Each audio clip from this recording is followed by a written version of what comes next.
You guys. Happy birthday to you. She's... So in case you have 2 birthdays. Too bad. She's vicious, she's awesome, and she's loved by all of us. So today is Val's Happy Val Day, and she's blushing. She's blushing. You'll see her pretty soon. She's seen her already. But it's a beautiful day. Beautiful day. Thelma, what do we have apart from Happy Val's Day? Oh, we have a lot on our lineup today. Obviously, we'll start with our wisdom nugget. Valerie, stop giving me killer eye. We start with our wisdom nugget.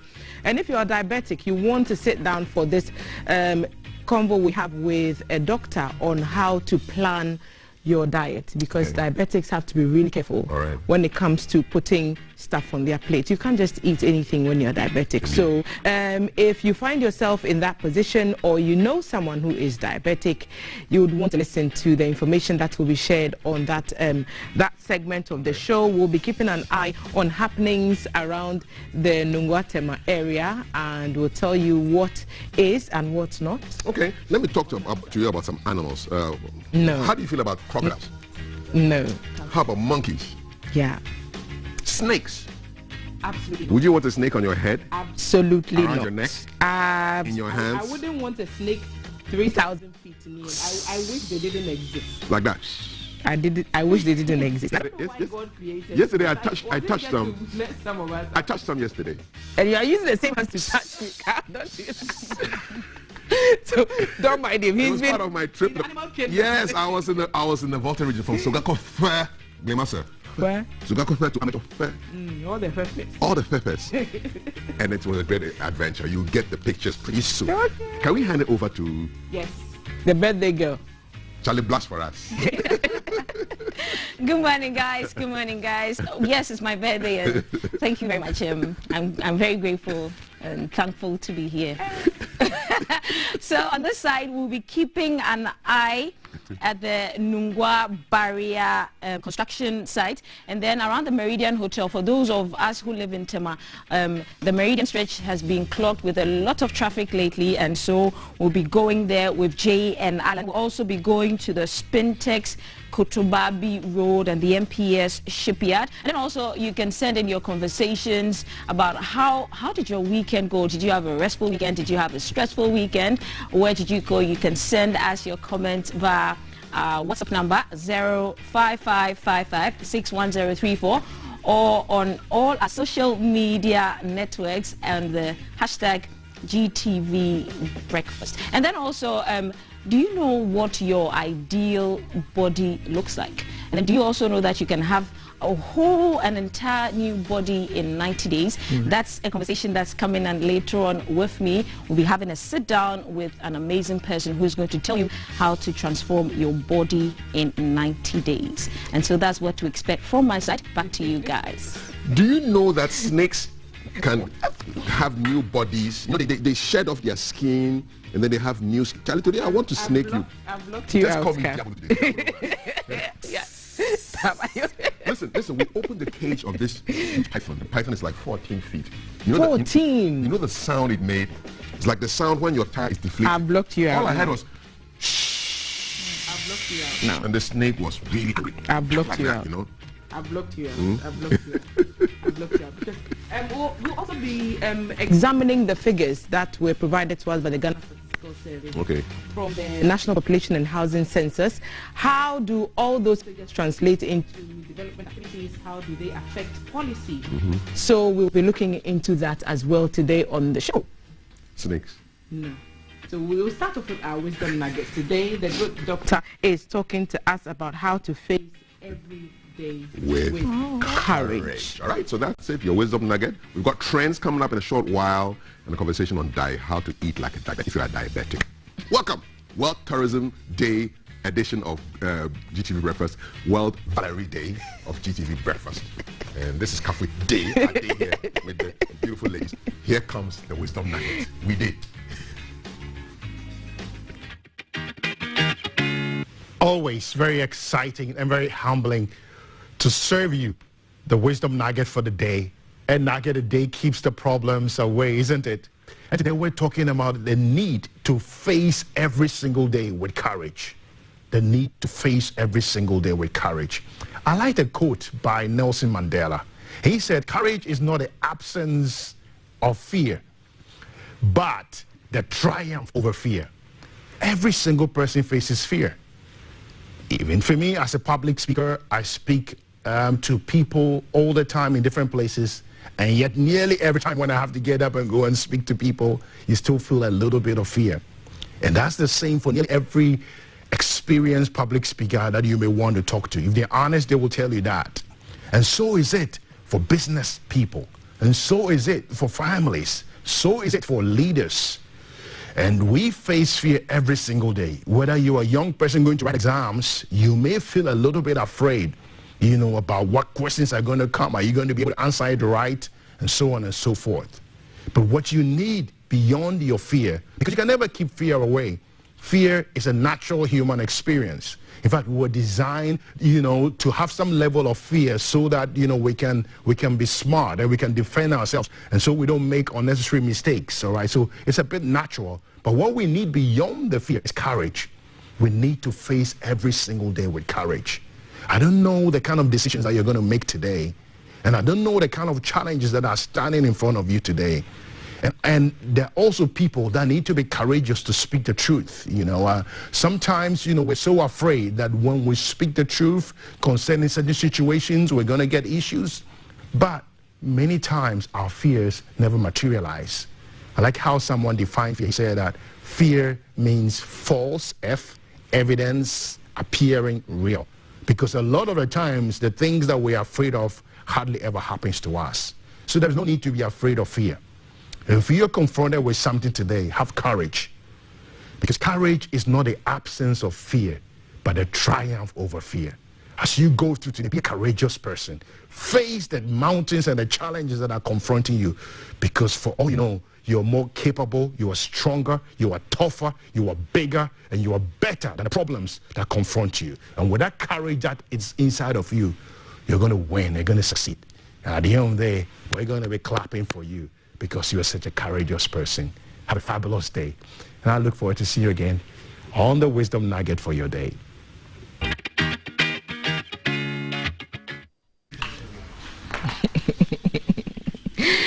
Guys, let's take a look at what the weather should look like today, and we'll be back to the social media trends. Stay with us.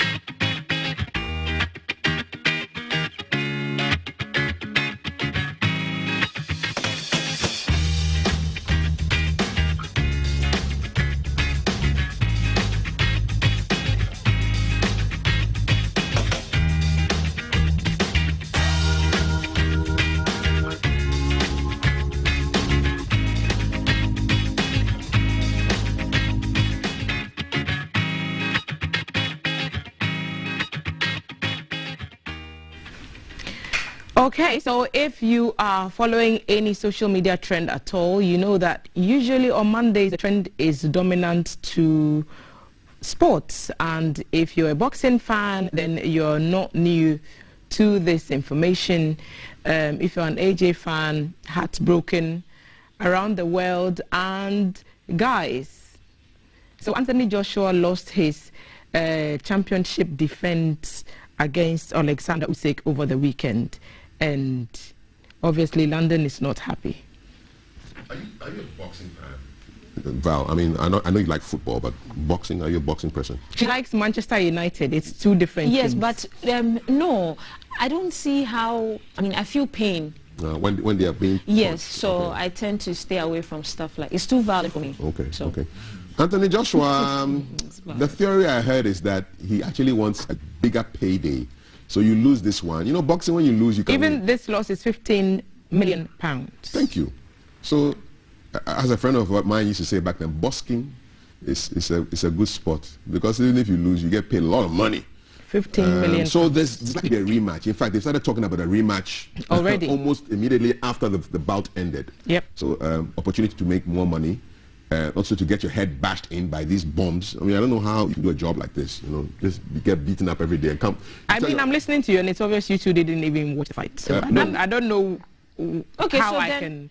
Okay, so why don't you speak? No, but you feel pain, and it's your birthday, and I don't want you to be any. I don't want to cause you any distress. You but see, then I love you. But then listen, imagine if you were a wife, a girlfriend, a sister, or a mom to who's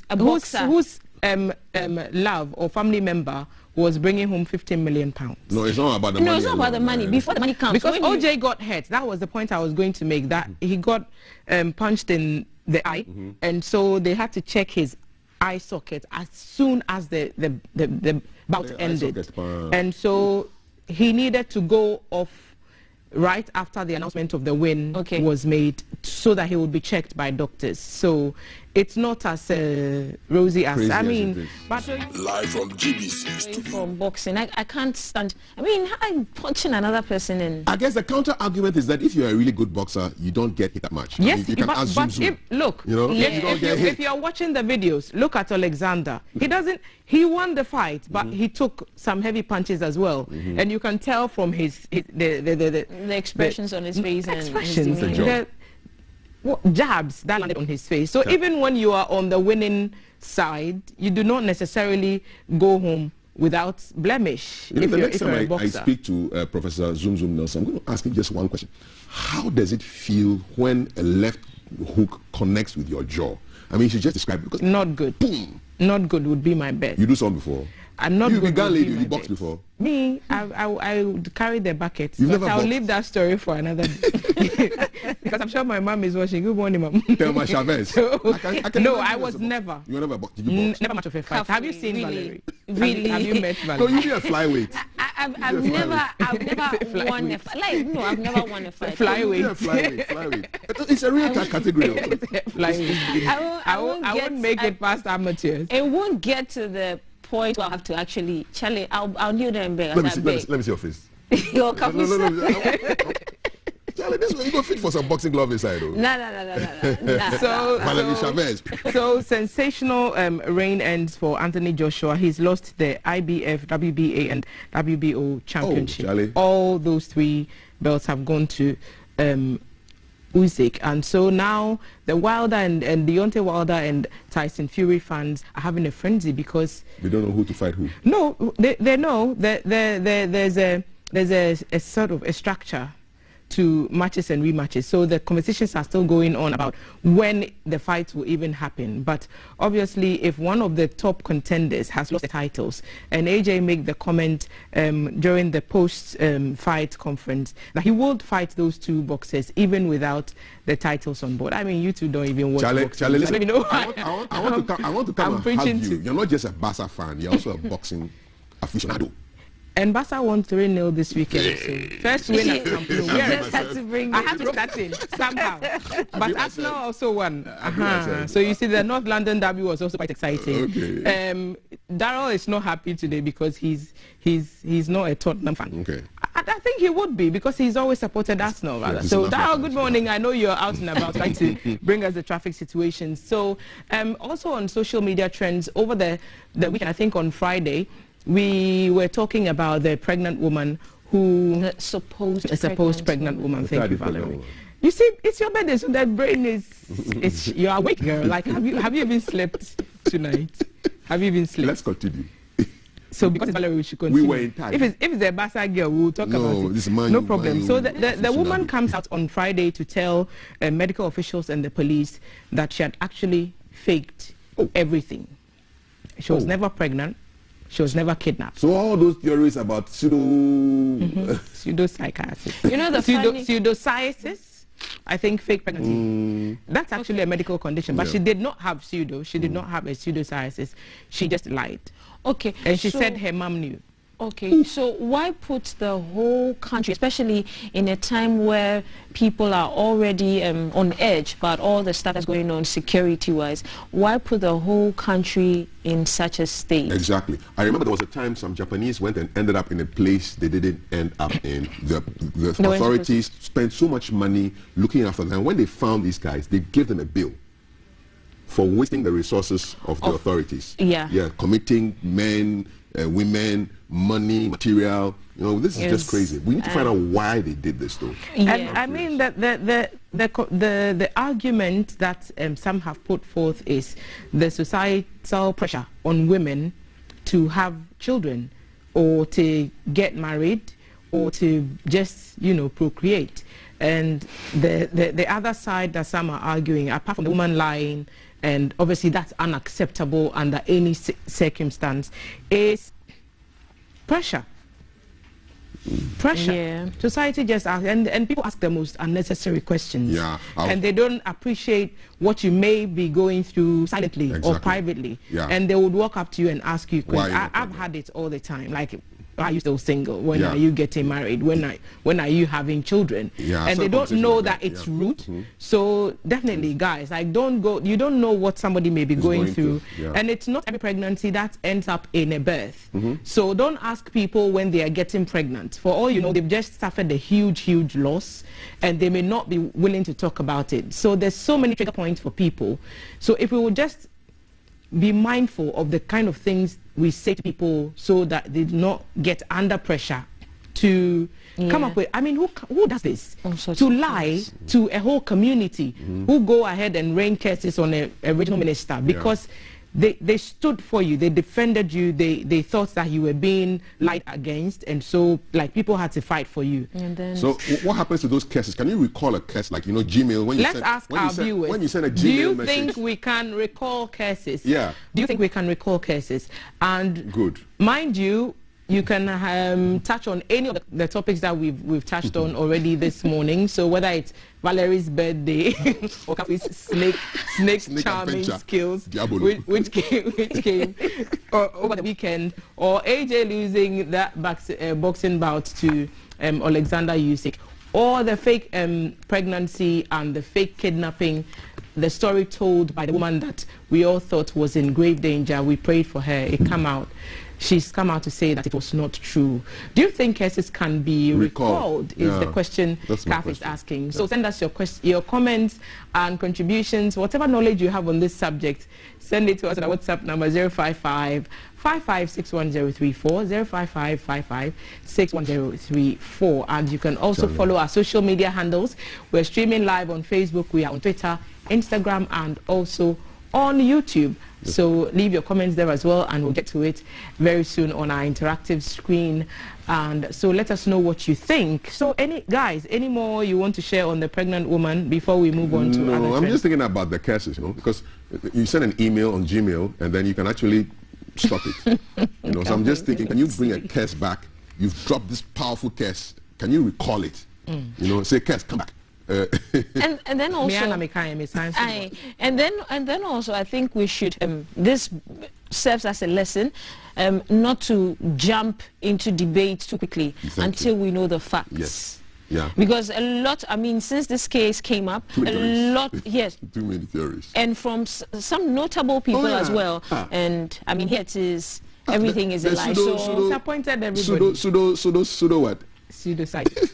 Exactly. So maybe before we jump into defending somebody, we should just wait until we know all the facts. You know what Trump would have said? 2 words: fake news. That's what Trump would have said. Because it turns out to be, I mean, the pregnancy was fake news. And then now we've wasted the limited resources the police service has as well. Exactly. So one more trend. The Ministry of the Education Ministry, the minister specifically is calling for the grade D7 to be accepted. I think no student should be blocked because of D7. So I guess if a student did get D7 in their results, they should not be they shouldn't suffer. Okay, so in case you don't know what a D7 is, let's have the other screen, please, because that's what we need. Okay, because I was going to say that in my day, it was an A, it was a B, it was a C. None of that. So the other screen. Can we have the other picture, please, with the A1 to B2, C3? Okay, so let me. There it is. Okay, so the D7 is like there. So that's between 45% to 49%. And so that's a pass. In my time, you did not pass if you didn't get 50%. I mean, 50%, you can't hardly pass at 49%. Really. And less than half of the grades. So that's a D7. So that's a D7. So 45 to 49%. And a lot of universities don't take that grade. Even C6, some way. Yeah, but the even minister is saying that getting a D7 should not block you from going to university. The question is, does everybody need to go to university? Because there are other people who are equally intelligent in other things apart from academics. You know, you have the whole TVET conversation. The vocation, yes, all of that. Hands, people do all kinds of things. Does everybody have to go to the university? That's the question. So, hey, D7 may be allowed. Does he even have the power to tell tertiary organizations to admit D7 people? That's another conversation. That's another conversation we can open. Well, so what do you think? Do you think we should admit students who get D7 into universities and other training institutions? Because it's also teachers training colleges and nurses. Exactly, tertiary. College of those who train nurses and midwives and all. They all do not accept. If you had a D7 and you were bounced, you were blocked from entering tertiary education, let us know. Oh, that one I have a story, but I can't say that. I also have a story. I'm a story. Today's my birthday. I'm not going to say that. No, but it ended well. It ended well. It ended well, but before the end, the story has to do with math. Okay. What was agreed in maths? Kafui, how are you going to ask me that now? I just said that the story... I won't say it. Just tell me. I won't say it. I won't say it. I won't say it. Just tell me. It's just that I'm not going to talk. I beg, tell me. I will go. Tell me. The producer hear you. So what it is, the story has to do with math. And it wasn't, if I it wasn't a good story. It wasn't a good story. My dear. Twice, actually. Oh, second one was. Then my whole family is like, for you, if they cut your head into two and they put the math textbook there. Look, I wrote my SSCE and then I wrote the private one right after. And I got the same grade for mathematics. My mom looked at the two like this. Twice. Looked at this one, same. Looked at this one, same. Said, Ara, no, banana, no. Did they have to do with the subject math? It was math. You see? Was it an F? Look. Was it F? No, banana, no. No, it wasn't an F. But I got the same grade for 2. It was Z? At least I made it to tertiary. So what was the math? It wasn't an F. What was it? Looked at it, say, Ara, no, banana, no. So good morning, mommy. That's Thank a good you for all morning. your patience. She didn't depress you. Look, we are premiering our brand new telenovela on Lifestyle TV. Lifestyle TV is one of GBC's television channels, and we are premiering the brand new Two Hearts telenovela, and we want you to come on this exciting journey with us so that we all watch it together. And we premiered a trailer here before, but we want to play it every morning so you don't forget that on the 4th of October at 8 p.m. right after you finish watching GBC News on the GBC News channel, you just switch over nicely to Lifestyle. 8 p.m. October 4, Two Hearts. You and us on this journey together. Have a look at the trailer again. But that's just a backstory. Song and we are seeing now. Obia so giri so oye sonko kra. Nanso hwehwemu ade de say in the pound song and any onipa bakofo esepepepe. Good morning. Senka mini GD wade we mo a. Enkenya de amede de me wonyina. Eni edwumade a ya nyina. Ebeto esan mo. Enche kwa ye besa bedi won kan biem. Hey!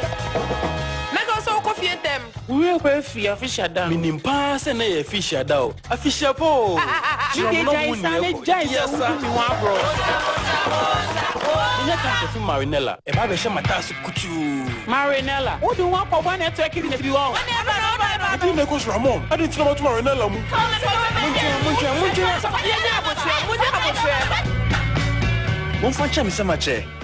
Lisa, Moka in Shishano. In Shishana and United to Muno. a charm of Busuminsia. Our What?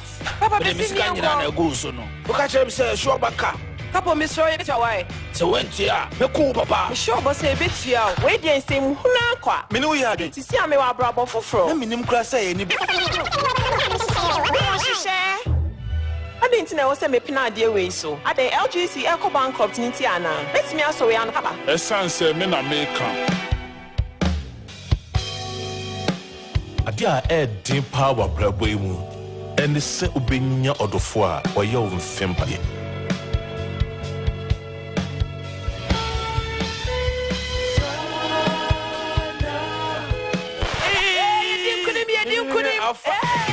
Wait there, nane, who's round the mona? Fire! I ready up with time. Yadrin ko ben krom, my young worry. Na fe entina move. See me pesa me oyere.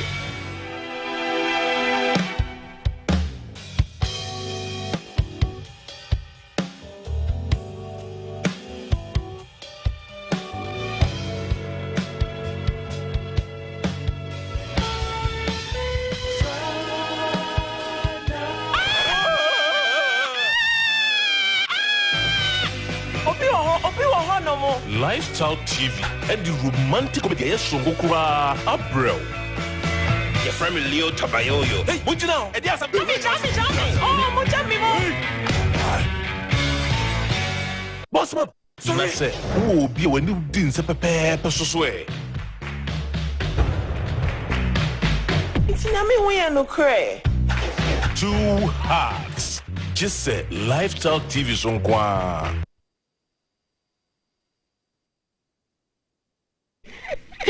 Two Hearts premiering on Lifestyle TV October 4 at 8 p.m. We've created a whole new Facebook page and everything. So go on Facebook, follow the page so that we can all go on this journey together. Remember that even after the show, there will be a chat room. And I'm excited because as for my Mona, the hard girl. So I'm Lisa, right? Mm-hmm. And then Lisa gets... Rich auntie. Rich auntie. You are the corporate chick. I tap into it. Yes. You are the corporate chick. And then, so Tabayoyo is in there. Tabayoyo is like likes Lisa. And Lisa is a bit upscale. And Tabayoyo is a bit downscale, for lack of better words. So in real life,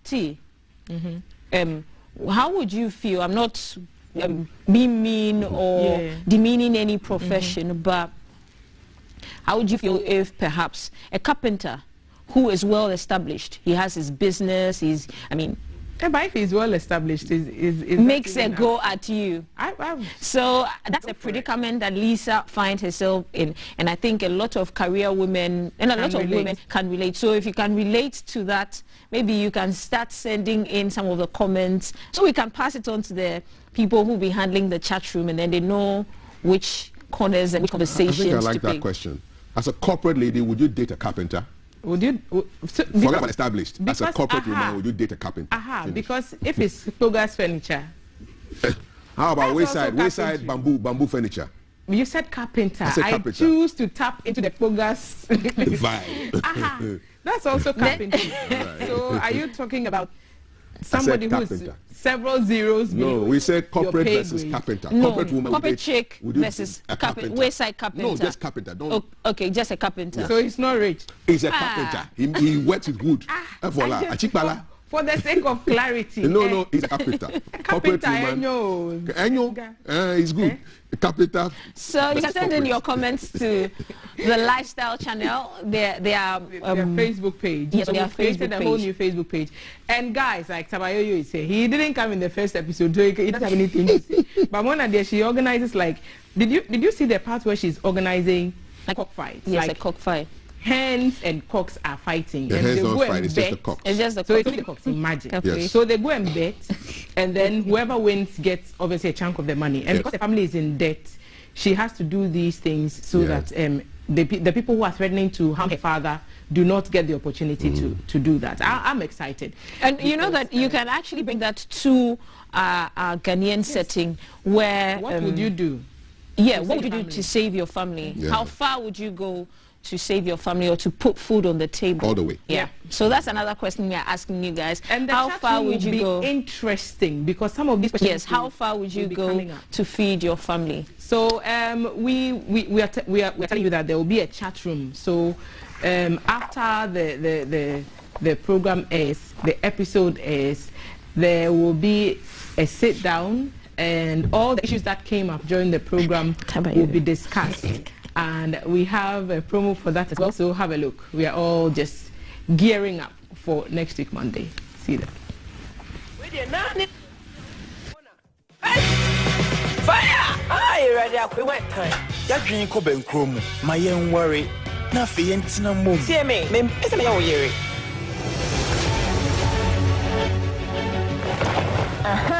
What you be there? 2 Hearts Telenovela. Campus by the keke.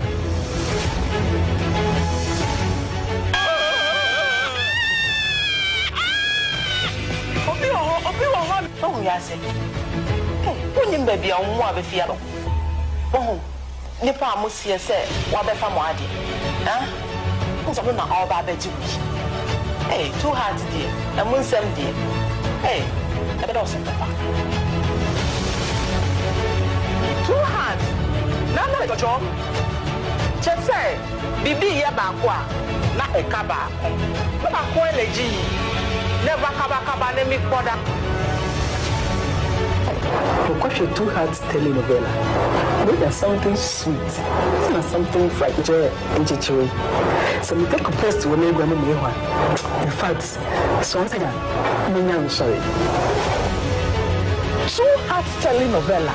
Why should send your media on your back over the VA? Who said, me yes, Kenny Bobby, and now some papa was Kemi or baby, and that's what say, maybe say ya. You can see here, too hard telenovela. She's a telenovela when they don't trouble, and then he actually knew. Of course, Miss Emre, oh, Hammy, of course, try me, ever started. Just about me. Ya shall see, and Mamma Tray, when you would tell me. Sini one was so beer. Lifestyle television, Diabetic, so no one said on a mookie. Telenovela beer, yeah, dear buy any jasso. Now, Pemun Sempa, Etia, Dimension lifestyle chat room. Yeah, senior, you know, a honey about Nasi. I drink a bar, yet me for free, Sinimu, and Timo my young concussion. Our lifestyle television, so Too hard. exclusively on lifestyle television. Life. Live from GBC Studio 1, this is the Breakfast Show.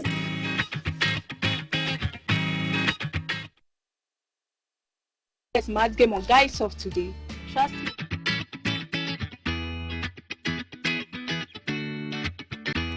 Live from GBC Studio 1, this is the Breakfast Show.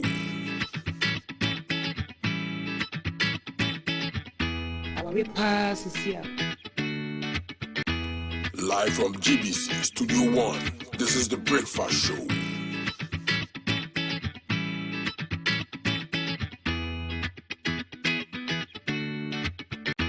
Live from GBC Studio 1, this is the Breakfast Show.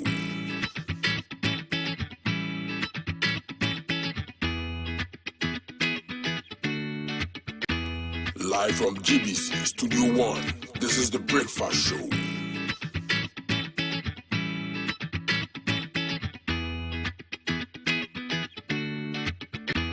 Live from GBC Studio 1, this is the Breakfast Show.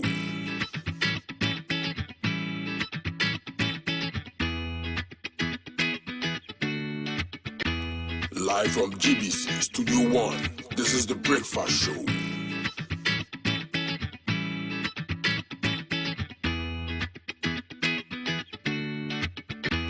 Live from GBC Studio 1, this is the Breakfast Show.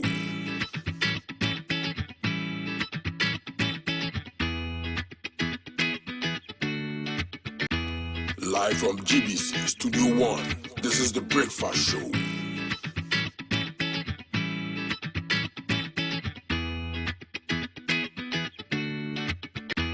Live from GBC Studio 1, this is the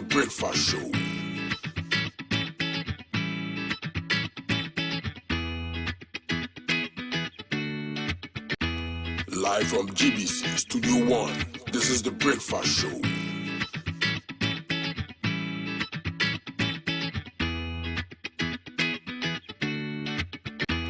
Live from GBC Studio 1, this is the Breakfast Show.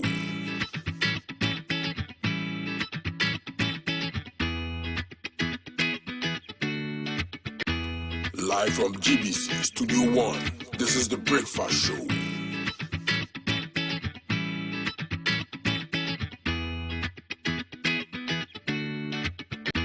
Live from GBC Studio 1, this is the Breakfast Show.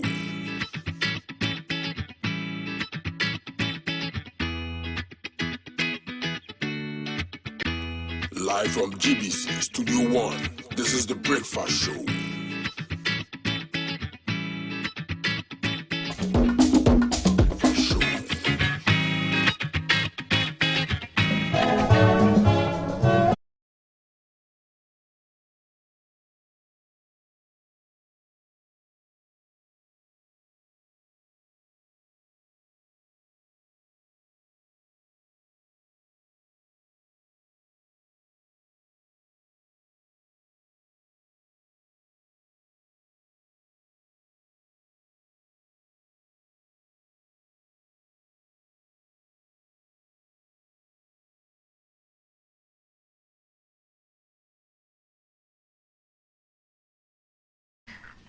Thanks for staying with us. Our Nkrumah quote for today: the essence of neocolonialism is that the state which is subject to it is in theory independent and has all the outward trappings of international sovereignty. In reality, its economic system and thus its political policy is directed from outside. Dr. Kwame Nkrumah said that, and we've been celebrating the Ghana's first president throughout the month of September, and will do so until the end of the month. We recently celebrated his birthday, and we are continuing to honor his legacy. And so some birthdays we've had so far. Of course, Valerie's birthday is today, and Betty Angel wants to wish her mother a happy birthday as well. And I'm trying to locate that special message that she made. In the meantime, let's quickly acknowledge, let's quickly acknowledge Shield Acrylic Paint and Awake Mineral Water. Thank you for your partnership with us. We are also grateful to mybet.africa.com because they have instituted a code. So you enter a code GTV for a bonus to play more games, and you can play virtual soccer, My Bet League, spin to win drops and wins, and other exciting games. All you need to do is to enter the code GTV to check out of boredom. So you get 100% money back guarantee for the first lost bet placed after you make the deposit. Join the truly Ghanaian home of betting now, mybet.africa, the home of betting. And so get on that train and get playing, and then we will hopefully win some money. But for this sit down, we are talking about what you can eat if you are a diabetic person. So the message Betty is sending to her mom, Madam Florence Addo. Betty Angel sent you this, so from the entire family to you, Madam Florence Addo. Happy birthday from Betty Angel. Belated birthday also to my little girl Ivana. Yesterday was your birthday. Bless you. You're 3. So terrible 2's done. We are 3 now, thank God. We are discussing the diet for diabetics. And maintaining an optimal eating pattern, those can be quite challenging, and so your food choices matter a lot when you're diabetic. You can't just put anything on your plate. So how do you know the best thing to eat if you're diabetic? A doctor has joined me at the table, Dr. Wise Chukwudi-Lecha. He is a dietitian and also an author, and he's with the Trust Hospital, and he'll be explaining some of these things to us. Dr. Lecha, good morning. Thanks for joining us. Good morning. Healthy eating is important, but more so when you're diabetic. Why is that such a crucial thing for diabetics to eat healthy? Okay, so first of all, before I answer, I want to say I'm happy to have a taste of your beautiful studio. You're welcome. Great job you are doing here. Thank you. Thank you. Okay, so the fact is that when we eat, food becomes sugar, and this sugar gets absorbed into the bloodstream, and that is the problem or nemesis or the evil that befalls anybody who is diabetic: blood sugar. So you have high levels and you are sick. So the goal of management of diabetes is to maintain normal or optimal blood sugar levels over a long period, and whatever you eat should also feed into this goal.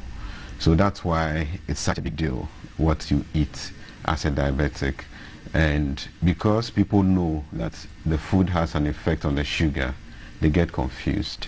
They get to hear so many things from family members, from friends, from internet, and there's always the need to look for information on what to eat. But there's the right one, and that's exactly what we are coming to discuss today. So when people are diabetic, usually we hear things like a citrate area in our local parlance, and it makes you think that it is sugar that is causing the sickness. Is that the case? No, sugar does not cause diabetes, but then it complicates it. So there's a problem with the system, how it uses sugar. So that's the issue. So if that deformity is not there, you can eat any amount of sugar, the body can handle it. Probably the excess will make you fat, which is not good. But then it's not the intake of sugar per se that causes causes diabetes. Now, people can also develop a certain type of diabetes if they eat a lot of sugar, but it's an indirect relationship, because having a lot of the sugar can lead to insulin resistance, which can eventually increase the chances of developing diabetes. But then primarily it's an insulin function issue. Either the body is not producing insulin, or it's not producing enough, or it's producing insulin which is not working as it should. It can be brought on naturally from birth. It can be brought on after surgery when there's an injury to your pancreas. You can develop it when you become pregnant, and also bring it upon yourself by becoming obese or just not exercising enough. So you don't necessarily have to become overweight or obese, but the lack of exercise and certain wrong dietary patterns. Like if you're always used to eating heavy meals late in the night, you can end up becoming diabetic. So such things have to be looked at well. Okay, so for someone who has been diagnosed as diabetes, what's the first thing they should think about in terms of their diet? Okay, so I think I mentioned earlier, you should have a goal to maintain normal sugar levels. So that should be the first thing. So any decision you make should actually be just because you want to maintain normal blood sugar levels. First of all, when you take sugar itself, your sugar level can just rise. So one of the things you should really plan to get used to is to avoid table sugar, whether it is the brown sugar or the white sugar or honey. Take it out, because the moment you have that, your sugar just immediately increases, becomes so high. And then secondly, you have to eat healthy. Most of the other foods that we have in the system, our kenke, our banku, our porridges, etc., rice, a diabetic can eat them. So you don't have to really start avoiding whole foods or the normal meals that you used to have. But then when you see a dietitian like me, we'll be able to work out portions, for example, for you. And if you have the right portions, you'll be good. So why are portions important? So it's really just about the load of the sugar that results after the food is digested. Okay, because you said food becomes sugar after digestion. So if you have more food, you have more sugar resulting after the food is digested or broken down. So portions are so important. You can be diabetic, I can be diabetic. When we eat the same amount of kenke, you may have high sugar levels. Mine might be okay. So everybody's size, how active you are, and the levels of your sugar, when you keep records of them, will determine your portions. So we work it out. So the same food that can be bad can also be good if you get it right. And then another major component of a diabetic's diet is the fiber or the roughage. So what we get from contomere, or we get from eating garden eggs, from eating okra, salads, etc. And then when it comes to cereals like rice, it's always better to eat the brown rice, not the polished or the white rice. You know, the brown rice has a little chaff, the roughage around it, and that is protective somehow, because when the roughage, it's time for the end product of digestion, the sugar, to be absorbed into the bloodstream. So we are seeing, for example, white rice and brown rice, exactly, like you're saying. So I'll go for brown rice any day for anybody I manage who has diabetes, because the roughage around the brown rice prevents all the sugar from entering the bloodstream. You know, both have starch, but then we want to control the rate at which the starch is absorbed into the blood. That's why the brown would do better. But when you chew it, doesn't it become just like the normal? You know, chewing is just preparing the food for the enzymes to work on. I understand you. You can chewing will break the roughage into tinier bits or pieces, but then the fact is that it's not absorbed, so they still aggregate, come together when they enter the small intestines, and then that's where they actually help by sieving some of the glucose and other bad nutrients from preventing them from being absorbed. So you talked about what they can eat, and you're saying basically everything you've eaten before, but no sugar, brown or white, no honey, and more fiber. Yes. But what should they not eat at all?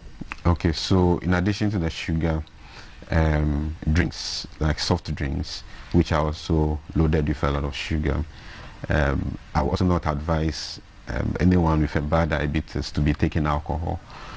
And then they should look at the times that they eat. Why is alcohol bad for diabetics? It's full of sugar. Alcohol is just a type of sugar. Sugar in another form, let me put it that way. Okay. So it doesn't go well. When our patients drink, they don't come with good results. Okay. Those who manage to put the drink aside always produce very, very good outcomes. Yeah. So I speak from what I've experienced as well. So that's why it's not too good. People will argue it out. Sometimes they say diabetes can take some alcohol with their food and all that. All that just increases the amount of... Even the arguments that we hear about, for example, red wine, good for the heart, not for diabetics. No. Actually, I don't really even see any heart anywhere about that. Red wine is good for. I think it's just a statement something to help that people, we've come up with. People drink or patronize the wine. Because when you look into it, we can actually establish why it's not good for the heart and how it has affected people's heart badly. People that have worked with patients that have seen over the years, red wine rather cause them troubles. There is a compound in the red wine. It's known as resveratrol. It's an antioxidant, and that is something found in the red grapes, which are used to produce these wines. I believe that is why they feel that the wine should also have that benefit. So it's better to go with grapes. Exactly so. But then even that has sugar. It has sugar, so what portions, fruits can a diabetic good. So when it comes to fruits, diabetics can always have fruits, but then in small portions. So you don't take a whole bunch of grapes or a bunch of bananas, a bowl full of oranges. No, you take them little at a time, because there's also sugar in them, fructose, but then the fruits also come with their own fiber, roughage. So that also helps the body to sieve the sugar or slow down how quickly the sugar enters the bloodstream. So it's advantageous. The fruits also have vitamins and things that will help to build your immunity. So if you're going to be able to control the diabetes well, you need a strong immune system. And one of the components of food that can help you is the fruits that you eat. And you've talked about portion control and the fact that diabetics need to eat smaller. But for people who may have been used to bigger meals, who are now having to transition to smaller portions, how do they manage to not feel hungry all the time? Okay, because the more hungry they feel, the more their next meal is likely to be heavier. Yeah, and actually one of the symptoms of diabetes is frequent hunger. So that's a valid point. And small is relative, and it also, like I said earlier, portions vary from person to person. Depends on how active you are, the nature of your work, etc. So we work it out. But then to fill the gap, definitely there should be a reduction. If you were eating 2 balls of kenke, you are having high sugar levels, you can't continue going with the same 2 balls. If you see us, we'll probably bring it 1.5 or 1. Bringing in or eating a lot of roughage can help fill that gap, the hunger gap. So, and then also drinking a lot of water. So if you have a lot of fiber with your meal, fiber doesn't get absorbed. It slows down how quickly food leaves the stomach. So it helps you to stay full for longer. At least you can wait for the next meal. Another thing to do is to have healthy snacks in between meals. For example? For example, you can use a serving of your fruits. You can eat maybe half plate of salads between your meals. You can have your blended fruits in small portions. You can even eat a slice of brown bread or eat dry cream crackers, few pieces, between meals. So let's say I will always recommend that the breakfast should be eaten before 8, lunch somewhere 12 to 1, and then supper by 6:30 p.m. But in between, somewhere 10 a.m.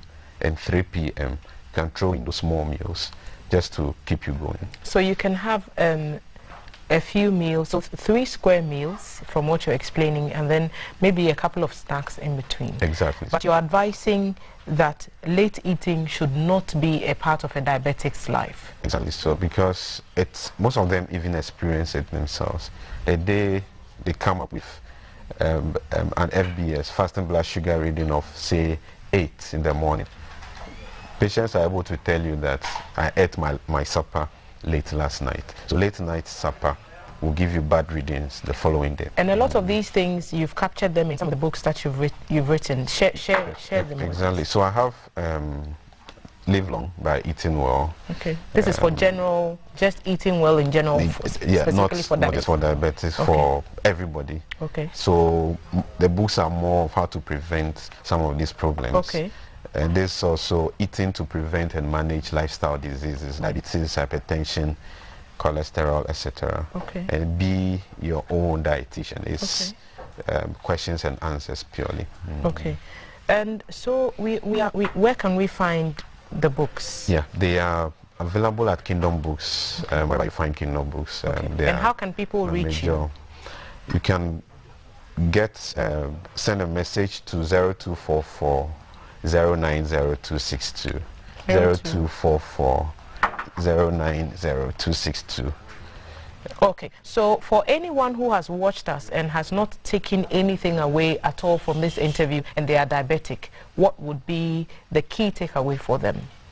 Good sugar level should be the goal for any decision you make.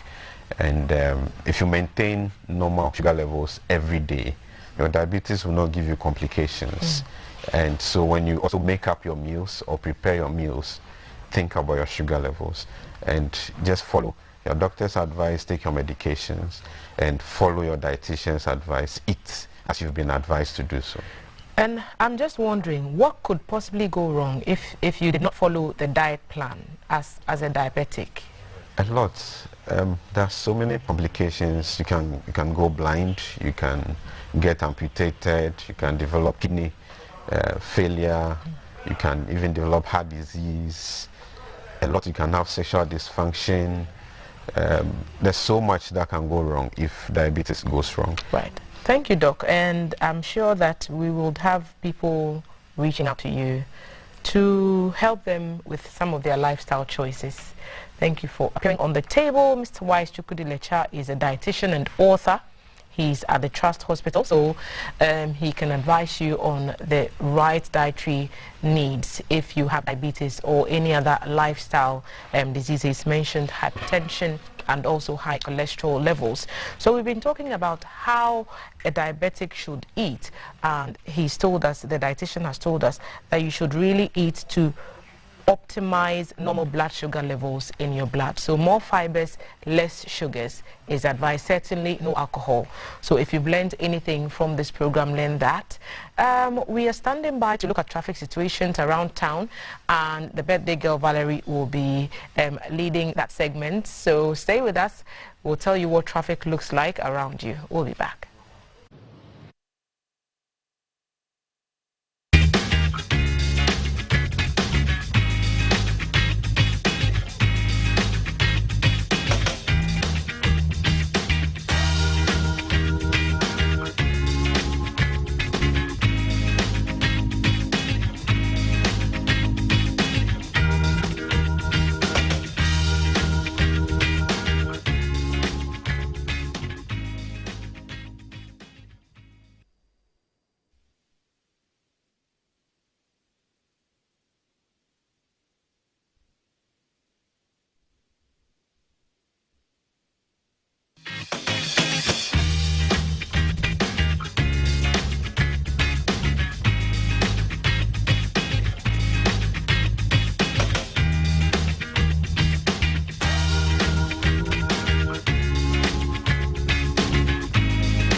Right, so we are joining my colleague Jay, who is on the Spintex Kotobabi Road, to give us updates on the traffic situation. Jay, we are coming over to you now. Jay. Okay, and Jay is live. Jay, tell us what's happening. Whereabouts are you? How are you doing? Good morning.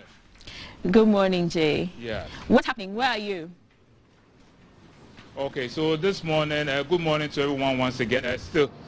I'm on the Spintex Road at a spot popularly known as Spintex Kotobabi Junction. There's Kotobabi to my left and Bachuna to my right, and this is the main Spintex Road itself.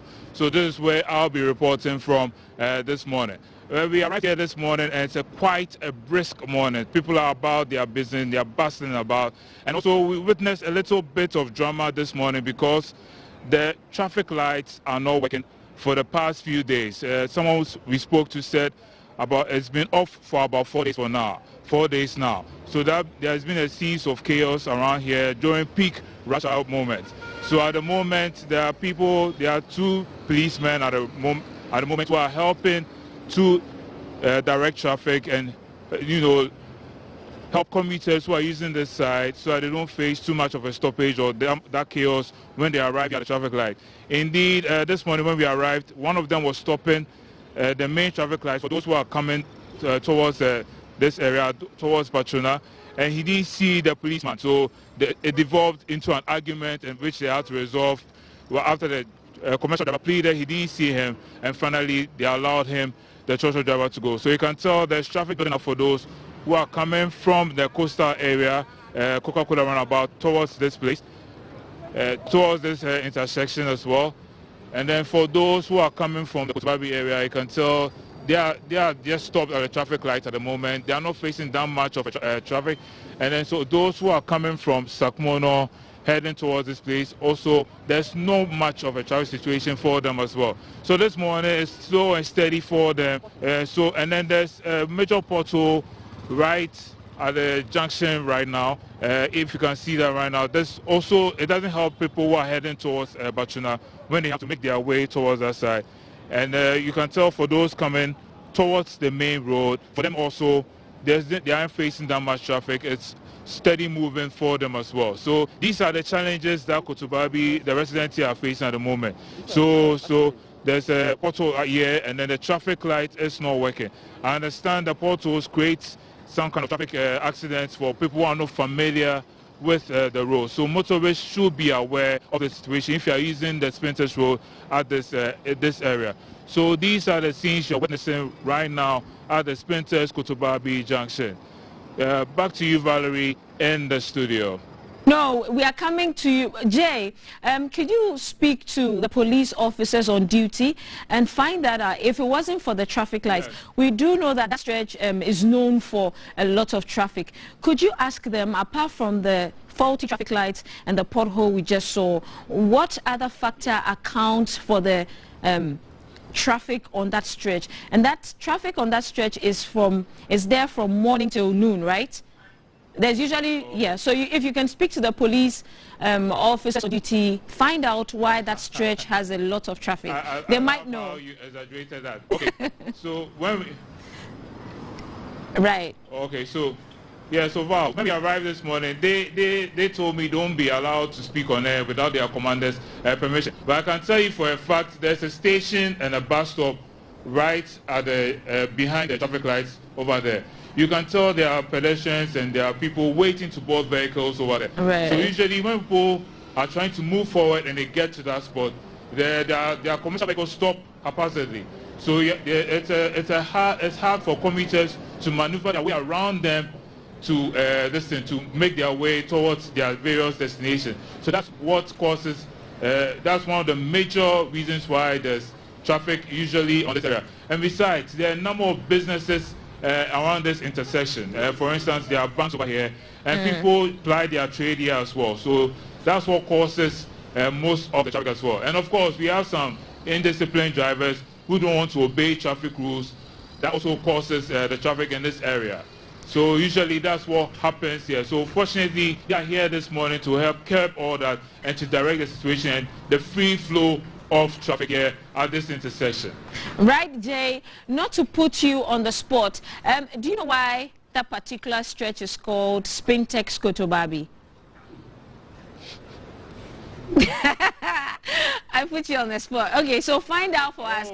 Usually when you board a commercial vehicle and you get, you're telling me not to put me on the spot, and then that's what you're doing. I'm sorry, but I have to do that. Basically, when you board a commercial vehicle and get here, that's Kotobabi to my right and Bachuna is to my left. So to make it easy for commercial vehicles, when they get here, they say, oh, the bus stop is called Sprinters Kotobabi. Sure. So, but the area, this is generally the Sprinters area. Kotobabi to my left, Kotobabi to my right, and Bachuna to my left. Right. So they call it Sprinters Kotobabi bus stop to make it easier for everybody to identify the area. Right. Yeah. Thank you, Jay.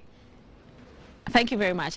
So we've been speaking to my colleague Jay Gabra, who came to us from the Spintex Kotobabi area with traffic updates. And for those of you who didn't know why that stretch was called Spintex Kotobabi, I guess you now know. We'll take a quick break. From GBC Studio 1, this is The Breakfast Show.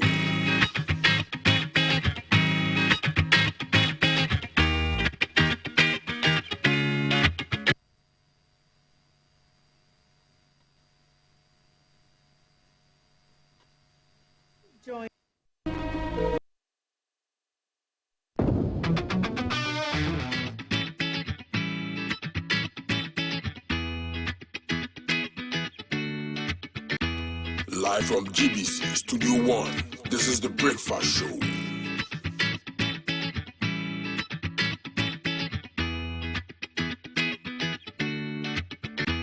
Live from GBC Studio 1, this is The Breakfast Show.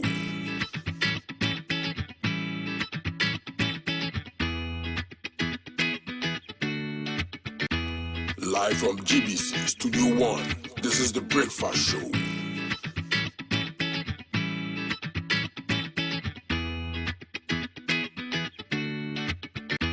Live from GBC Studio 1, this is The Breakfast Show.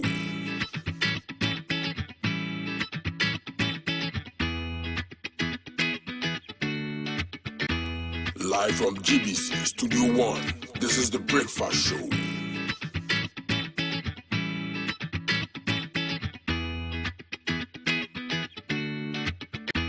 Live from GBC Studio 1, this is The Breakfast Show.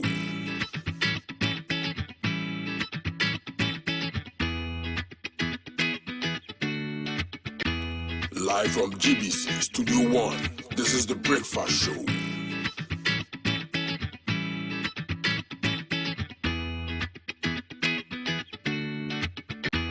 Live from GBC Studio 1, this is The Breakfast Show.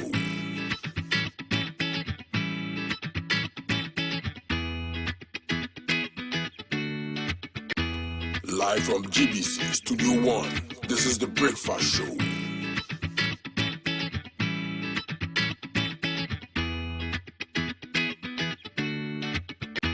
Live from GBC Studio 1, this is The Breakfast Show.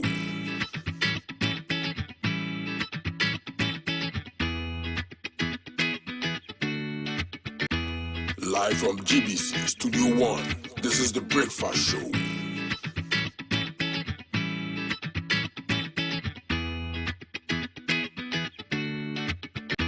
Live from GBC Studio 1, this is The Breakfast Show.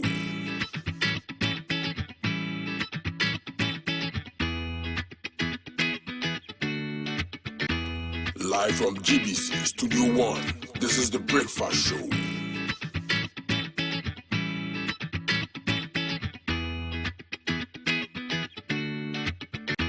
Live from GBC Studio 1, this is The Breakfast Show.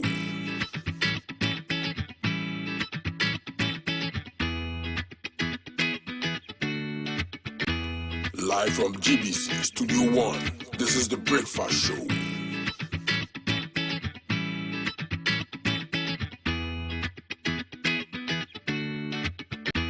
Live from GBC Studio 1, this is The Breakfast Show.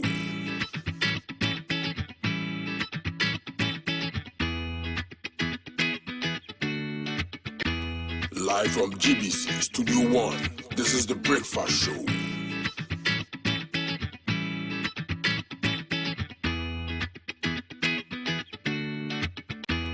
Live from GBC Studio 1, this is the Breakfast Show.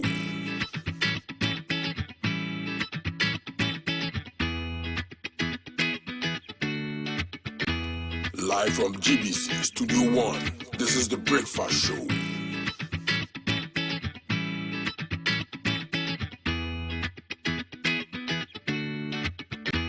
Live from GBC Studio 1, this is the Breakfast Show.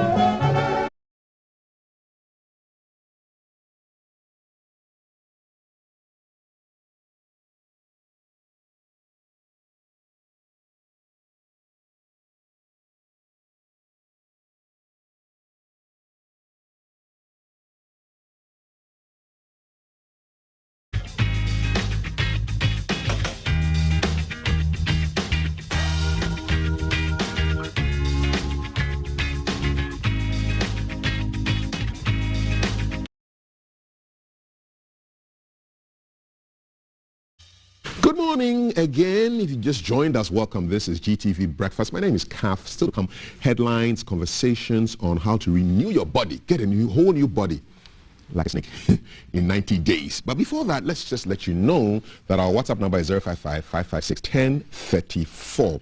And this show is brought to you by Awake Purified Drinking Water. You can see it right there. Adon Connect's Level Energy Drink and Shield Acrylic Paint, as well as My Bet Africa, who are giving you 100% money back on the first lost bet that you've placed. It's the home of betting, truly Ghanaian home. So remember the name, My Bet Africa, and they have a specialized GTV bonus code for you to enter and win and play all kinds of great games. So remember that. Okay, so today is the 27th of September, which is World Tourism Day, and it's like the whole thing was almost timed nicely. I want to bring in my guests first before we look at the World Tourism Day. And my guests are the Honorable Nikwate Titus Glover, former Deputy Transport Minister, and Bernard Mona, who is the former National Chairman of the People's National Convention. Gentlemen, you're welcome. Thank you. Thank you. Good to have you here.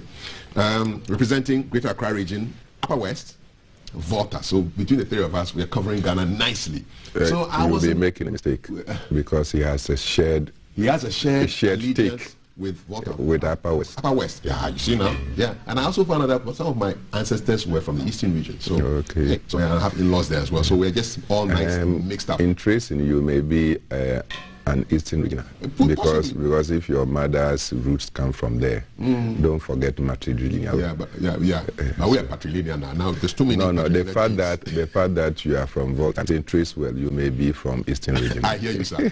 I hear you, sir. World Tourism Day. So I was in the Volta region this weekend. So from let's say from Sogakope to somewhere. So this is somewhere in Sogakope. They have delicious food there. And I just love the ambience there. It's just really nice. I like the caption. Beautiful. Somewhere in Sogakope. So this is the bridge that leads you to Sogakope. We paused and took some beautiful photos. This is Amejope. It's the highest human settlement in Ghana, over 600 meters above sea level. And in my hotel room, I didn't know why they had an AC, because it was so cold. I was so freezing cold. Beautiful sights there. There's more there. These pictures are moving very fast, but we like it. So that's pictures in the Volta region, Amejope area. Beautiful sceneries, lots of greens, countless shades of green. And this is the Tafi Atum monkey sanctuary. So that's the monkey that greeted us when we got there yesterday. These are, a few monkeys in the system greeting us. We fed them. This one is a rebel leader. And let's pause this. So he decided to take over the overall king, and they've ostracized him. So now he walks alone. Nobody comes near him. Wow. We're talking like about 2,500 monkeys, and none of them go near him because he tried to take out, he was a troop leader, and he tried to take out the overall king who walks alone, doesn't belong to the troop, has 4 wives. This guy wanted to take over. And the other two leaders ganged up on him. He's a radical like Bernard. Beat the heck out of him. And now even his parents don't want to have anything to do with him. So that was the story of this cool leader. Yeah. So sorry. Radical. Very radical. I think that then I can work with you. This is my time. So I was the only person who had these snakes on my head. These are African ball pythons. Yeah. So I had one on my head like headphones, one around my neck, and then one in my hand. And the person next to me is the person who catches these snakes. Yeah. They are not poisonous. They can only constrict. So at some point I felt some pressure around my neck because they were kind of just stretching. Yeah. So these are three of them. One around my neck, one on my head, one in my hands. And at that point, my social media guy paused said, "You are on your own." So he just left me. And when I finished, nobody wanted to even hold my hand. But it was such a wonderful trip. These are some crocodiles I fed. So I got a live chicken, dropped the chicken into that place, and before you could say Jack, the chicken was inside the mouth of the hugest of the crocodiles. This is the Holy Trinity Spa and Health Farm. It has great things: 3 tennis courts, a volleyball court, a mini soccer court, an old tortoise. I think he's maybe 30, 40 years old. A swimming pool, table soccer games. This is great. So this is next to somewhere in Sugakope. Yeah. So it was a great trip. I also had some nice kebab on the way. Anytime you're bad roads was our problem. Most of the roads were good, but some of the key access roads, especially going towards Vli, that area, not good. So you can see, you want to work on access to those areas so people can get there very quickly, okay? But all in all, a beautiful trip. I wish you could show me some of the kebab pictures, because on the way to Volta region, you stop at City, and I've been eating kebab from there since the 80s. And the guys told me a story about how their grandfathers set up this whole kebab joint. And I had some good, nice flat suya. And I understand, that's me there with Baba Hassan. I understand JJ has eaten some of this kebab. Chatawale has eaten some of this kebab. Nanado has eaten some of this kebab. And Stoneboy, they all stop there. And it's legendary kebab. So if you're going to the Volta region from Accra, about 40 kilometers from the Tamale motorway, you stop at Sege and say, Calf said you come and taste. Kebab. Oh, they don't have? Vegetarian kebab. No, they are still dealing with meat right now. This is Vume. This is Vume. Vume is a little bit after Tademe on the way to Sogakope, and they have some beautiful pots there. I understand people come from Accra, order these pots and take them there. And I asked them, how do they transport them? They pack them with cartons so that the pots don't break. So it was a really, really, really, really great trip, and I'm happy. This is me on top of the world, feeling happy, jumping above the roofs. No, it's not like Juju. It's just nice camera tricks. This is Amajofe, very beautiful place. Can you pronounce Fe? Amajofe? Fe? Fe? No, you have to blow on a candle. Fe? Fe? No, not Pe.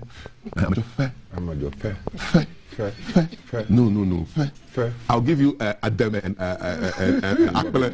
bobitadi, and then you pronounce. I'm sure you can. You're a gammon. No. No.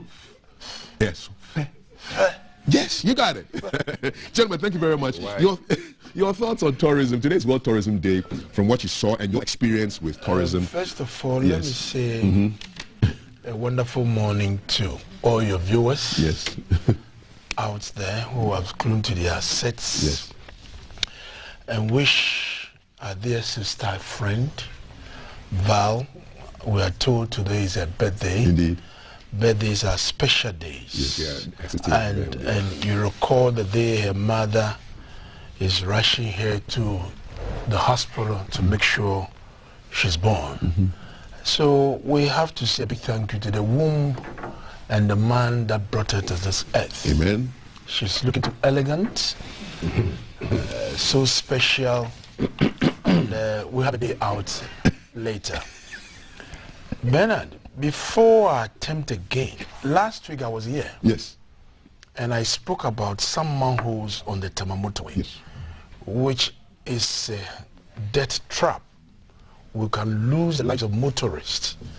This morning when I was coming, part of it has been fixed. Oh, good. But there are few others that are yet to be fixed. We want to urge them, appeal to them to speed it up. Good. They shouldn't wait for some of us to come on sets to talk about it, because they have maintenance schedule. And the motorway, you look at the volume of traffic on the motorway, you look about revenue that is generated on the motorway, They don't need to wait for us to come and talk about it before they go and start. And our birthday lady, Valerie, sent us a video like this. So this is the motorway. Absolutely. See this huge, this is a crater. I nearly had an accident last week. It actually caused an accident. You can see that there's an accident there. So you don't wait for the road minister to come and speak on this. Wow. This is highway. It is a sole prerogative of the highway authority. Wow. You don't wait for these things to happen. And where's the flag? What is it? What's the flag doing there? There should be a triangle. It's alerting us. Yeah, this is crazy. Know, this is an improvise. Yeah. It's not the best. But all the same, they started working on it. Good. We are grateful. Good job. And indeed, media has results. Definitely so. Going forward, last week you were at Zulezo. And I have been there before. My brother Mbatala has also been there, and you were in the Volta region. I'm sure it's formed part of the RCC arrangement. I remember Dr. Lecha, the regional minister, put up eminent Voltarians who are in the media space. So actually one of the ambassadors. It's ambassadors. So the Volta Regional Coordinating Council with the Association of Ghana Industries and then Ghana Tourism Authority. Volta Region. You're one of the ambassadors there. Yeah. So I think that idea, that model, that the RCC led by Dr. Lecha brought together, that those sons and daughters from the region, you have become this face of the region, becomes ambassadors to really promote and market the region in terms of tourism, is really apt. Thank you. And I can tell you, we are not taking full advantage of our local tourism. At all. We fly all the way to Dubai to go and see artificial whatever they do over there. But look what we saw at the major plan. Yeah, beautiful. Beautiful. Yeah, natural. The serene, so good. I mean, you have good food, and this is what we can do. And tourism, I can tell you, can be one of the fastest revenue generation for our country. So I think that what GTV have started, it is a plus that we need to encourage. We must allow you to, because this is the face of this country. This network goes across everywhere. So I think that what you are doing, you shouldn't stop it. You should move to every region where we have these tourist sites to make sure that we're able to promote these tourism. You talk about the gentleman who's selling the suya at Vome area. And it's a generational thing, that you said. His forefathers, his granny and his father, and to him, it's a third generation business. And the secret is that it is because of the way it is being prepared that is attracting people from all walks of life. And the taste, powerful. Oh God. So I think that our food, what really identifies us as Ghanaians, for example, as a Ghana, is about language, is about festivals, is about culture, is about food. We eat banku, we eat kenke, and all that. Adame and the Bobby Taddy and all that, and my tour and all that. It really tells us who we are. Indeed. That makes us special. Thank you. So Ghana is a very beautiful country. We have beautiful people, great cultures and traditions, that we need to hold it. Because a lot of these whites come all the way to our universities to come in our culture. So I believe that yes, tourism has come to stay. But in terms of challenges, the infrastructure, the road networks, some connecting to water, electricity, areas where we have these challenges, the minister should look at it and make sure they program themselves, commit some money to make sure that we fix this infrastructure so that we can all together promote the tourism of our country. Thank you. Ghana, we have so much to share for the world. Bernard, so today is World Tourism Day. It's being commemorated in the Hohua area today as we speak. What's your take on what you saw and just your general thoughts on domestic tourism, how we can push it higher? A good morning to Chief Siambona, and to yourself, and to World Tourist Valerie. Obviously, as I told you from the beginning, if you see or hear some fumbling, you should know where it's coming from. Kafui, Ghana, it's full and is blessed in every aspect of life. And tourism, Ghana, probably in the whole of Africa, has one of the best tourist facilities that we could develop. And when I say facility or institution, Kwame Nkrumah alone is more than a tourist site. It's more than a tourist institution.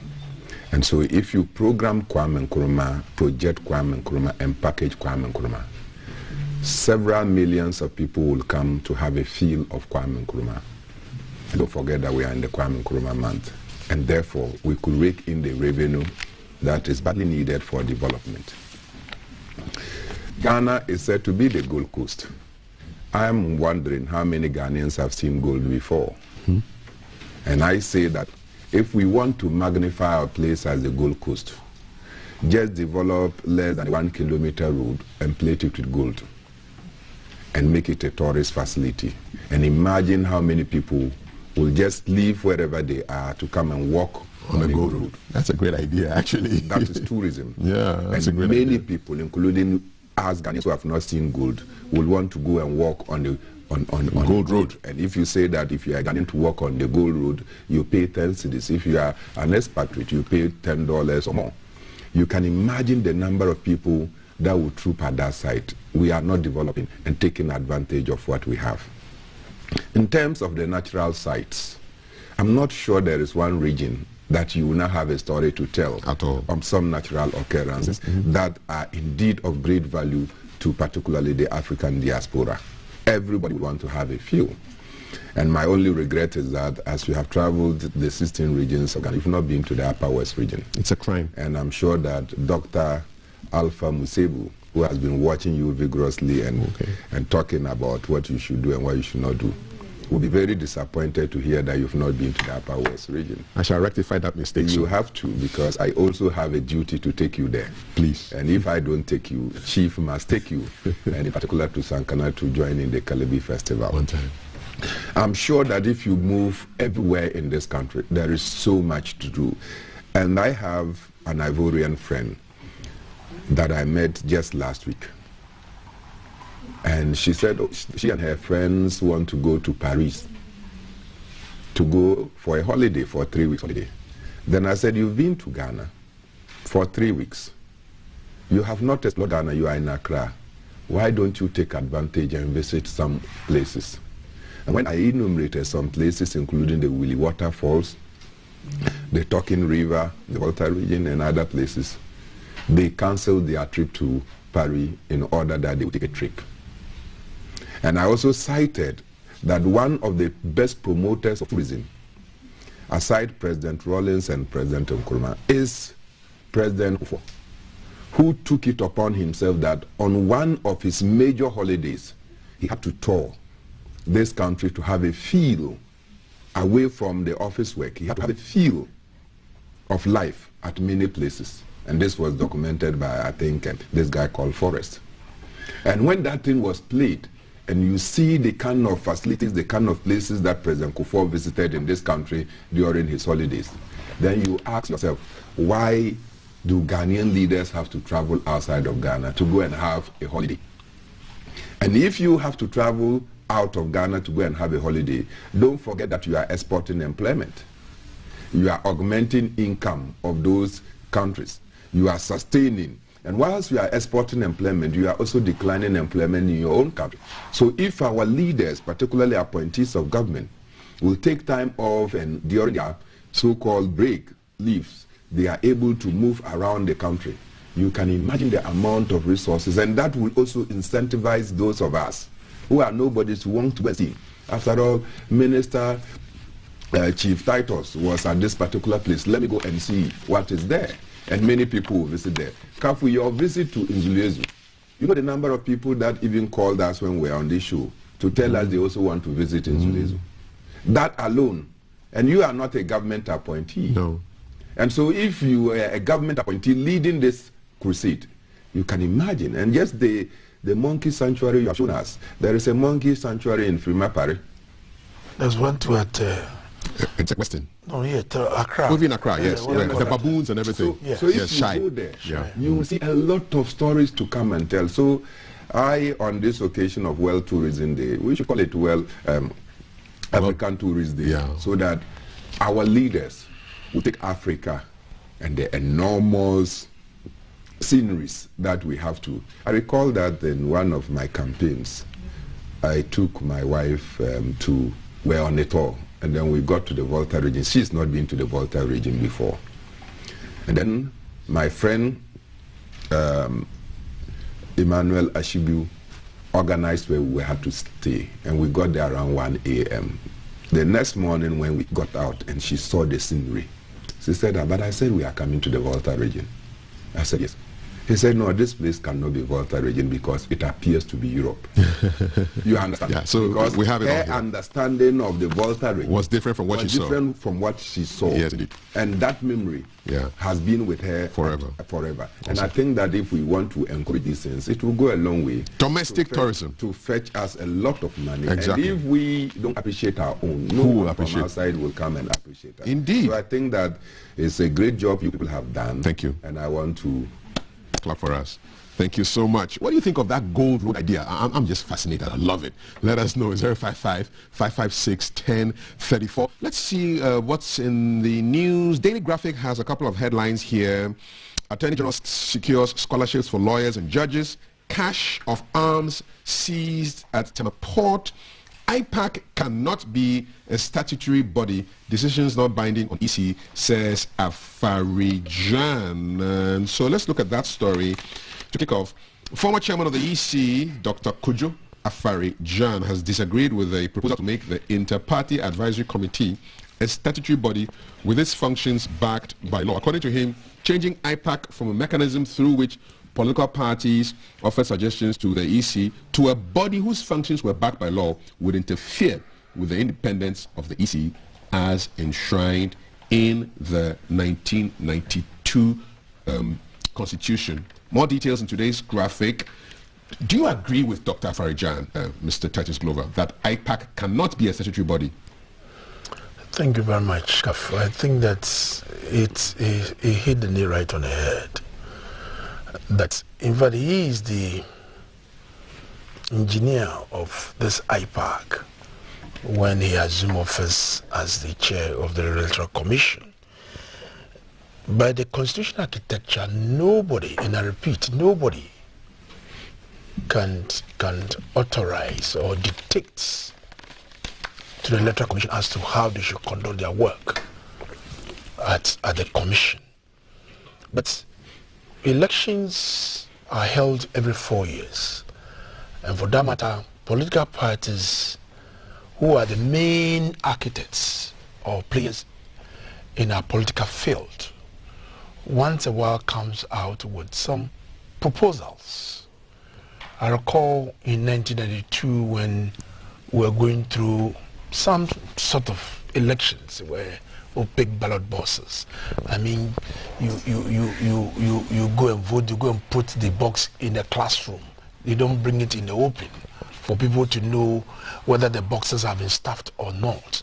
There were times that people voted on the thumbprint ID cards. They have to change into a photo.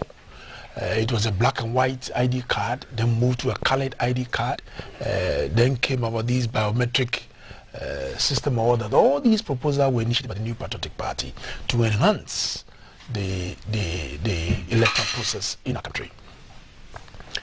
Dr. Afarijan made this statement because the NDC has also come out with some suggestions as to how they want the Electoral Commission to perform.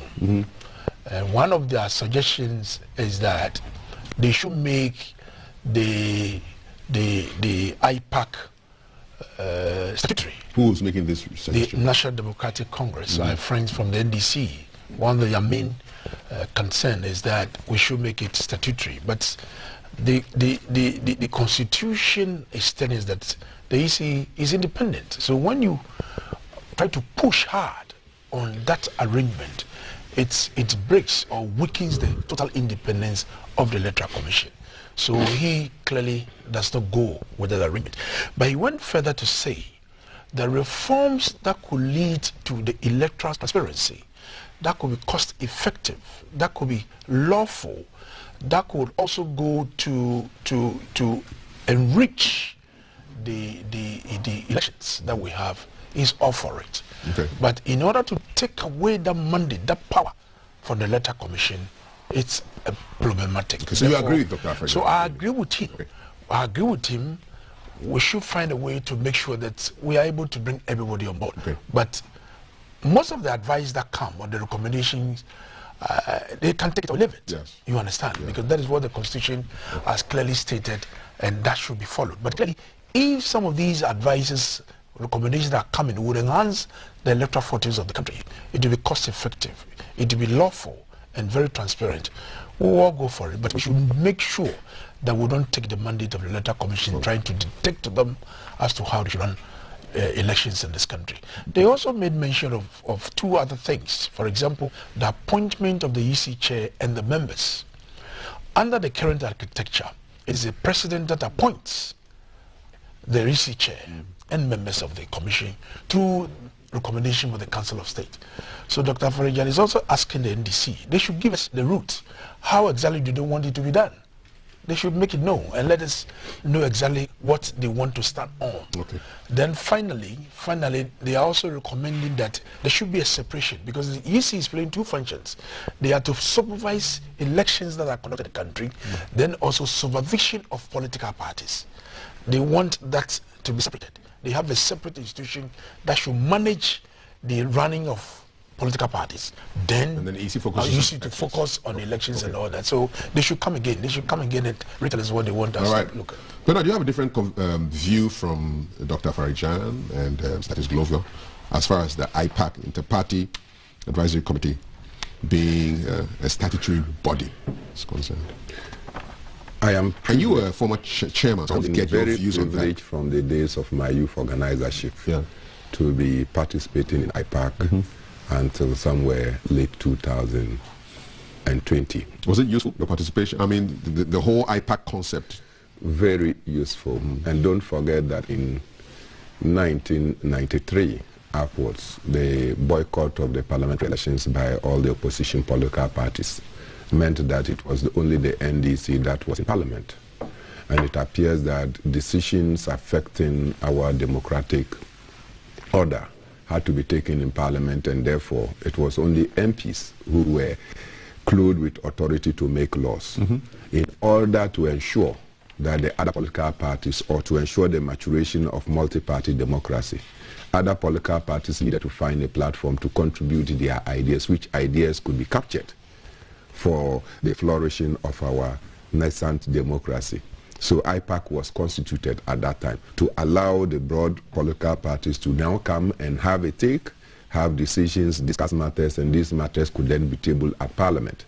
So more or less, IPAC became a ground for consensus. Right. And once IPAC agreed, because all the political parties, including the ruling government, their political parties, were part of the decisions. And therefore, when these decisions are taken to Parliament, it was very easy for these to be carried out. Otherwise, you will see that it will be like the opposition standing on one hand and the governing body also standing on one hand. And so, like he said, we transited from the days where your name was only written in the ballot, in the what we call the register, to the time when we used only the thumbprint, and we didn't have any way of verifying whether that was somebody's thumbprint or not. And so this was the period people could use their toe prints to go and pay and some ballot. Did people do that? Oh yes, they did.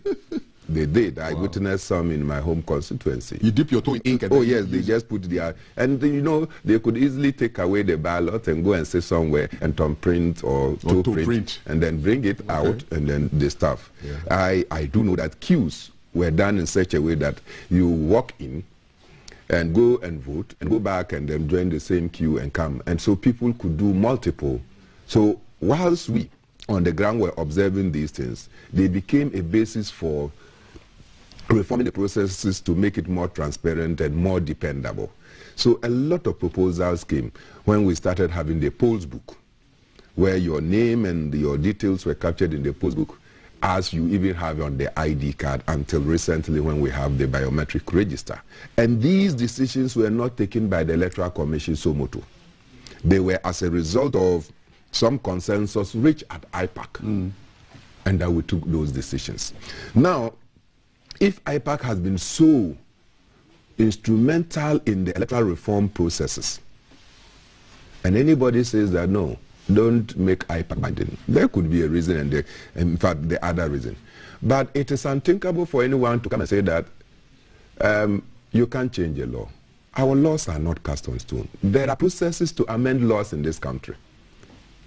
If the processes must be followed in order that a law that will become useful to our society is followed, why not?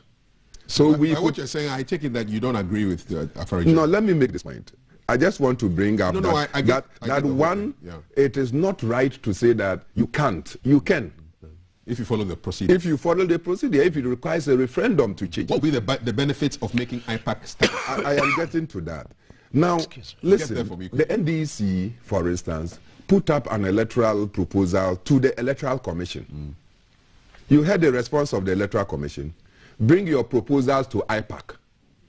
If IPAC decisions are not binding and the institution credited, clothed with full mandate to ensure electoral reforms in this country is the Electoral Commission, why was the Electoral Commission asking the NDC to table their proposals at IPAC when they know that the decisions of IPAC are not binding? But could it be that is the forum where proposals should be if you think that forum does not have teeth to bite, why do you take it there?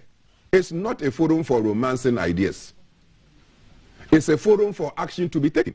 And now, neither is it a forum for all ideas to be accepted. And so therefore, the Electoral Commission could have taken the NDC's proposals, and then distill them and bring them to IPAC and say that we have had these proposals and we are bringing it for action or for debate.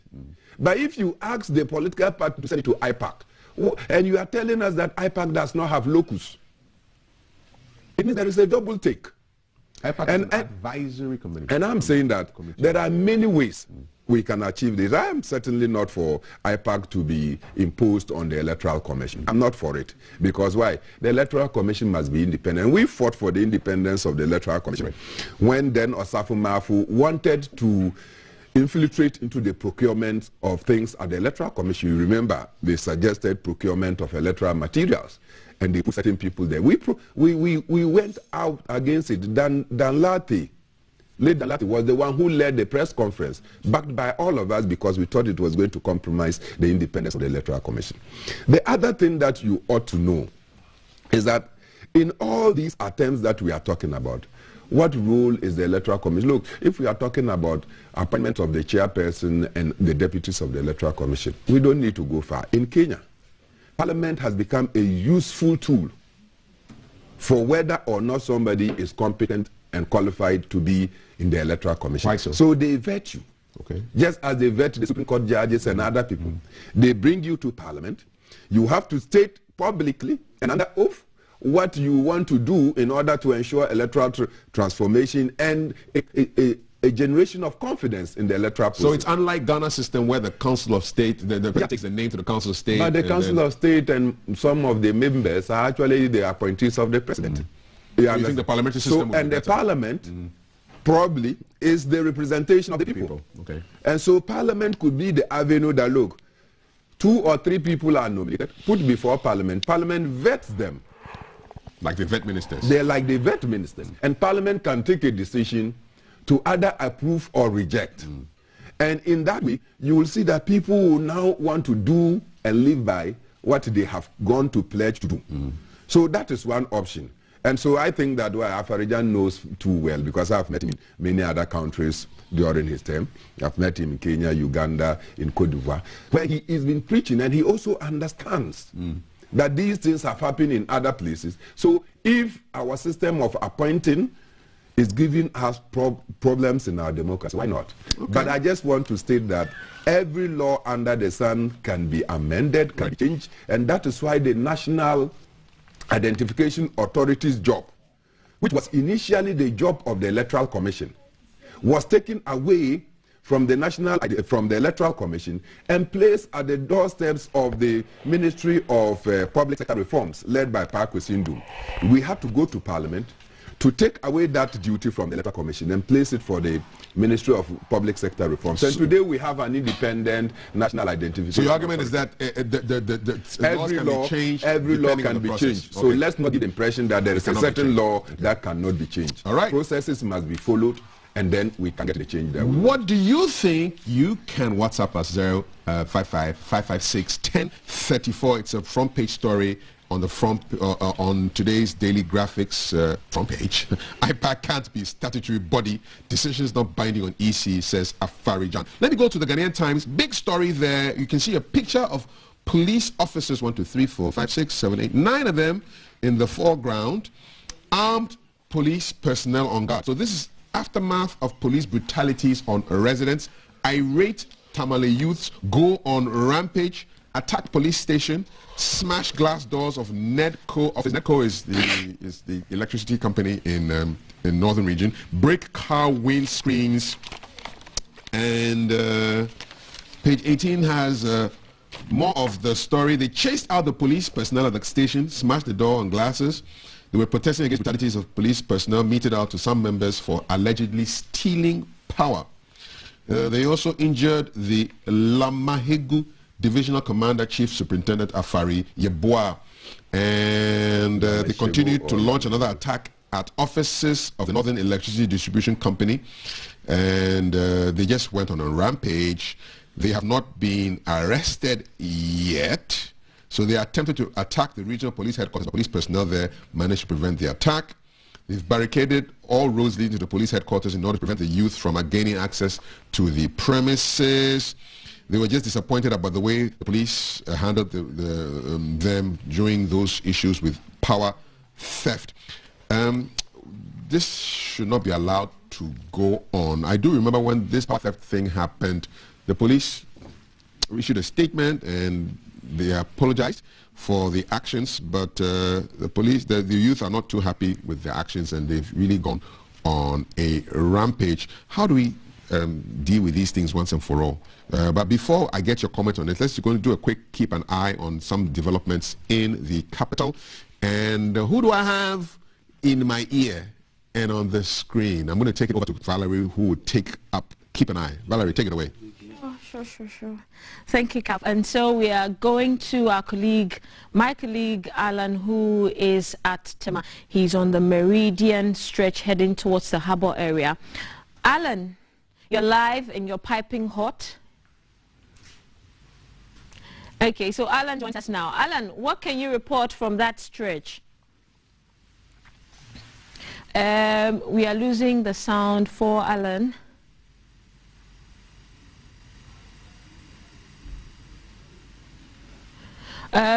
We apologize. We'll sort that out quickly.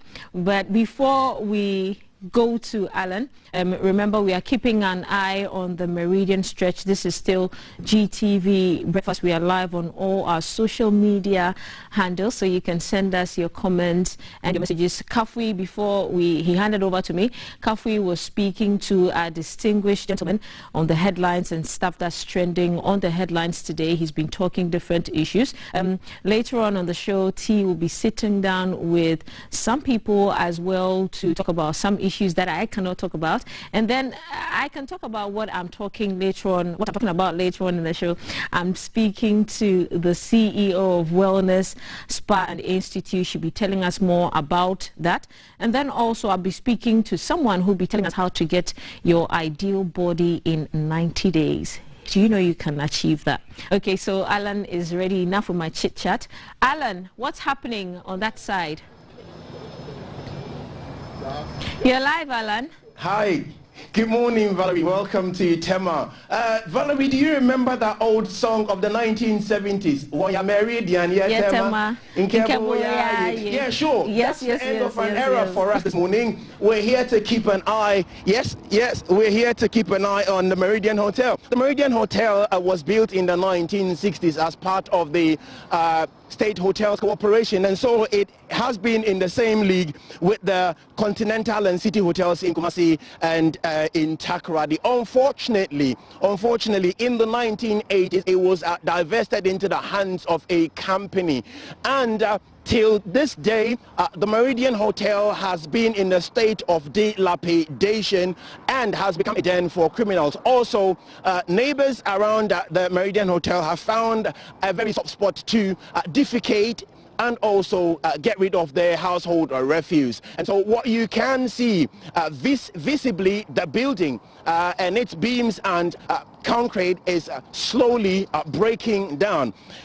It will also interest you to know that when we got here this morning, prior to arriving here, our research team engaged a few neighbors, and just about a year ago, it became a fatal situation where a young boy belonging to a squatter parent fell and lost their lives. Indeed, the three major authorities in Tema will not necessarily speak to the issue, apart from the TMA accepting responsibility to keeping the environment around the building clean. None of them, the TDC, the Tema Development Corporation, the Tema East Municipal or Sub-Metro, will not accept responsibility of this building. It has currently become a death trap and a haven for criminals. Yet, somehow, somebody will not let you come any close to the building.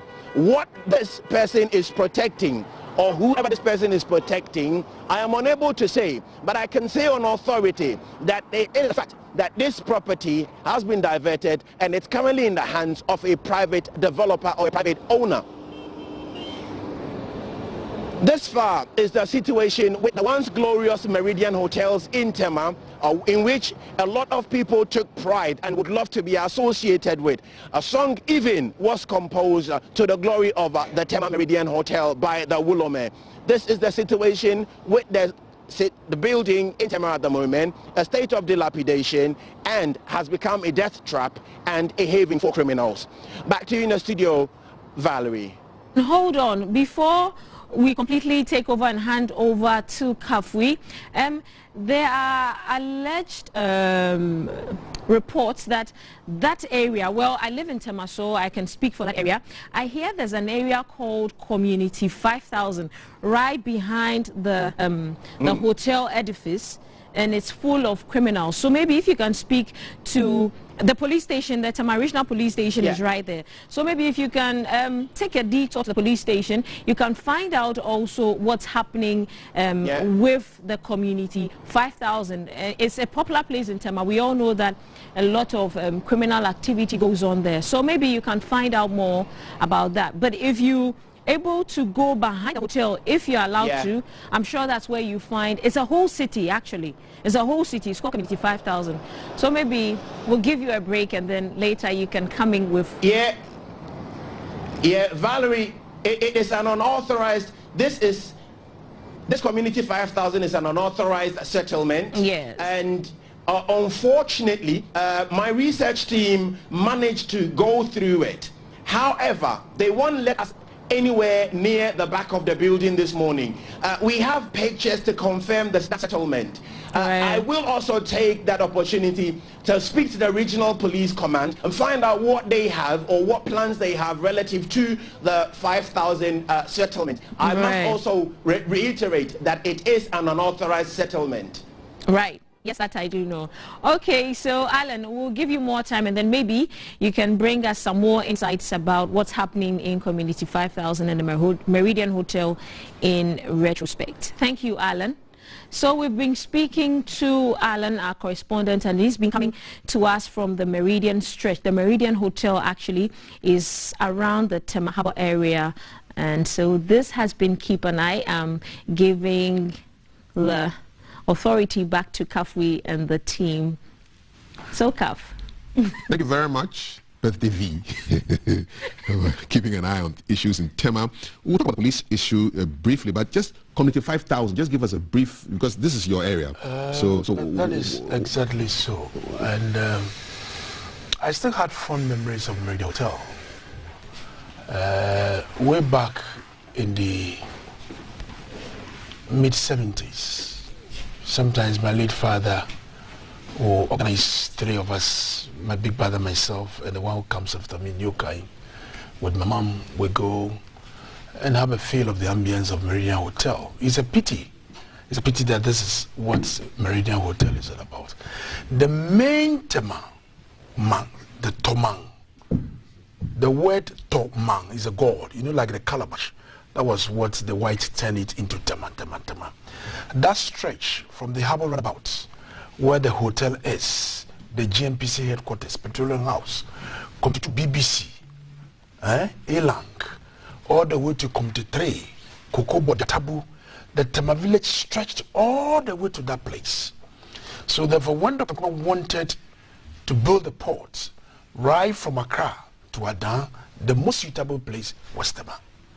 So the then chief of Tema was called Manche Ansa. He gave him that land. And TDC, they formed the TDC in 52, blah, blah, blah, and they took over that land. And this is how far we have got. There's a circuit tree directly behind the Meridian Hotel. It's a circuit tree. I remember when I was the MP in my first term, I have to go and construct a fence wall around it, because every year when we're about to celebrate the Plejo, the first priests and priestesses, they go to the shrine, because it is one of the heartbeats of the town, to perform, you and I know what I'm talking about, and perform certain rites before they go to the Sakumo Lagoon and do all that. The people who bought the Meridian Hotel wanted to cut that tree down. You know people. So my attention was drawn. So I wrote a letter to then Minister for Local Government, my big brother, Honorable Julius Debra, and I was so happy. I copied him, I copied National Security, I copied BNI, I copied the Traditional Council and the Assembly. Anybody who made that attempt to cut that tree will not get it easy with us, because that is Tema. And they left the tree alone? Oh, they left it alone. And I'm so grateful to Honorable Julius Debra. It's still there? It's still there. It's still there. This year when we had Omo, they went there and performed some rites and other things. So clearly, back to Committee 5000. This is purely squatters. It is made up of truck drivers, their mates, some artisans, food vendors, who are settling on lands belonging to individuals. They are supposed to have developed it into whatever office complex and all that. That was how TDC designed that area in Committee 1.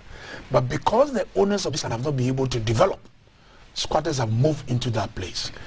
It is entirely wrong to describe people of Committee 5000 as criminals. I totally disagree in that reportage. There are some few bad guys around, but once in a while the police goes in and do justice to whatever they do there. But purely they live in peace, they are hardworking people and all that. If the people are ready to come and take back their land, they are ready to give up their lands so that they can continue to have private developers. But the people there are not criminals. Thank you very much for the context there. Thank you so much for that, Mr. Titus Glover. But I want to look at this top story for the Ghanaian Times. It has to do with the police. So the police attacked some people who they claimed were stealing power.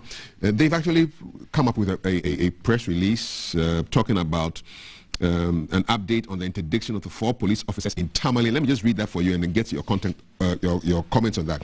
The leadership of the Northern Regional Police Command, led by its regional commander, COP Timothy Yosa Bonga, on the 21st and 22nd September 2021, visited the victims of the incident that led to the interdiction of the 4 police officers. They conveyed the apologies of the police administration to them, and the acting Inspector General of Police, Dr. George Akufo-Dampare, spoke on phone to the affected victims to reassure them that the matter would be dealt with decisively. The police have since facilitated the medical treatment of the affected persons and paid for the full cost of the treatments. This is in addition to the psychological support provided them by a team of clinical psychologists sent from Accra at the behest of the police administration. We commend the regional commander, COP Timothy Yosa Bonga, and his team for acting swiftly to deepen the cordial relationship between the police and the community. We also appreciate and commend members of the community for the understanding of, as we await the outcome of the disciplinary action. I want to end this quickly by saying that it continues. In a related development, a group of irate youth at about 800 hours on 25th September 2021, embarked on an unlawful demonstration and vandalized the police divisional headquarters building and VRA office in protest against the incident. We will make sure that the culprits are arrested and brought to book. Meanwhile, we want to caution the youth to desist from any acts that might disturb the peace of the area because they will be arrested and prosecuted. In this regard, we commend the chiefs and opinion leaders for their understanding and urge them to continue supporting efforts by the police in ensuring peace and security in Tamale and its environs. Kwesi Ofori, Assistant Commissioner of Police, Acting Director General of Public Affairs. So the police are basically responding to this attack which took place 2 days ago, and yeah, they're trying to sort out those who were injured. IGP has spoken, and they are putting the call out that they will deal with the people who are misbehaving. It appears our police is responding swiftly to people who misbehave in the service. Is it not the case, Bernard? Not before I speak about the despicable state of the Meridian Hotel and the environment that we find ourselves in. Kwame Nkrumah put up that edifice. It was a sight to behold for my honorable chief and his colleagues to go and visit, just to go and sightsee. We have let that facility to come to this stage in life. And we sit here, roaming everywhere in the world with a calabash in hand, seeking for assistance and development so we can come and do what? And worst of all, we put such facilities in the hands of what we call the Diversity Implementation Committee to sell off because we are so useless a people as to manage common hotels. Just hotel, we can't manage. I feel very uncomfortable with the extent to which our leaders over the time after Kwame Nkrumah have allowed this nation to sink and continue to sink.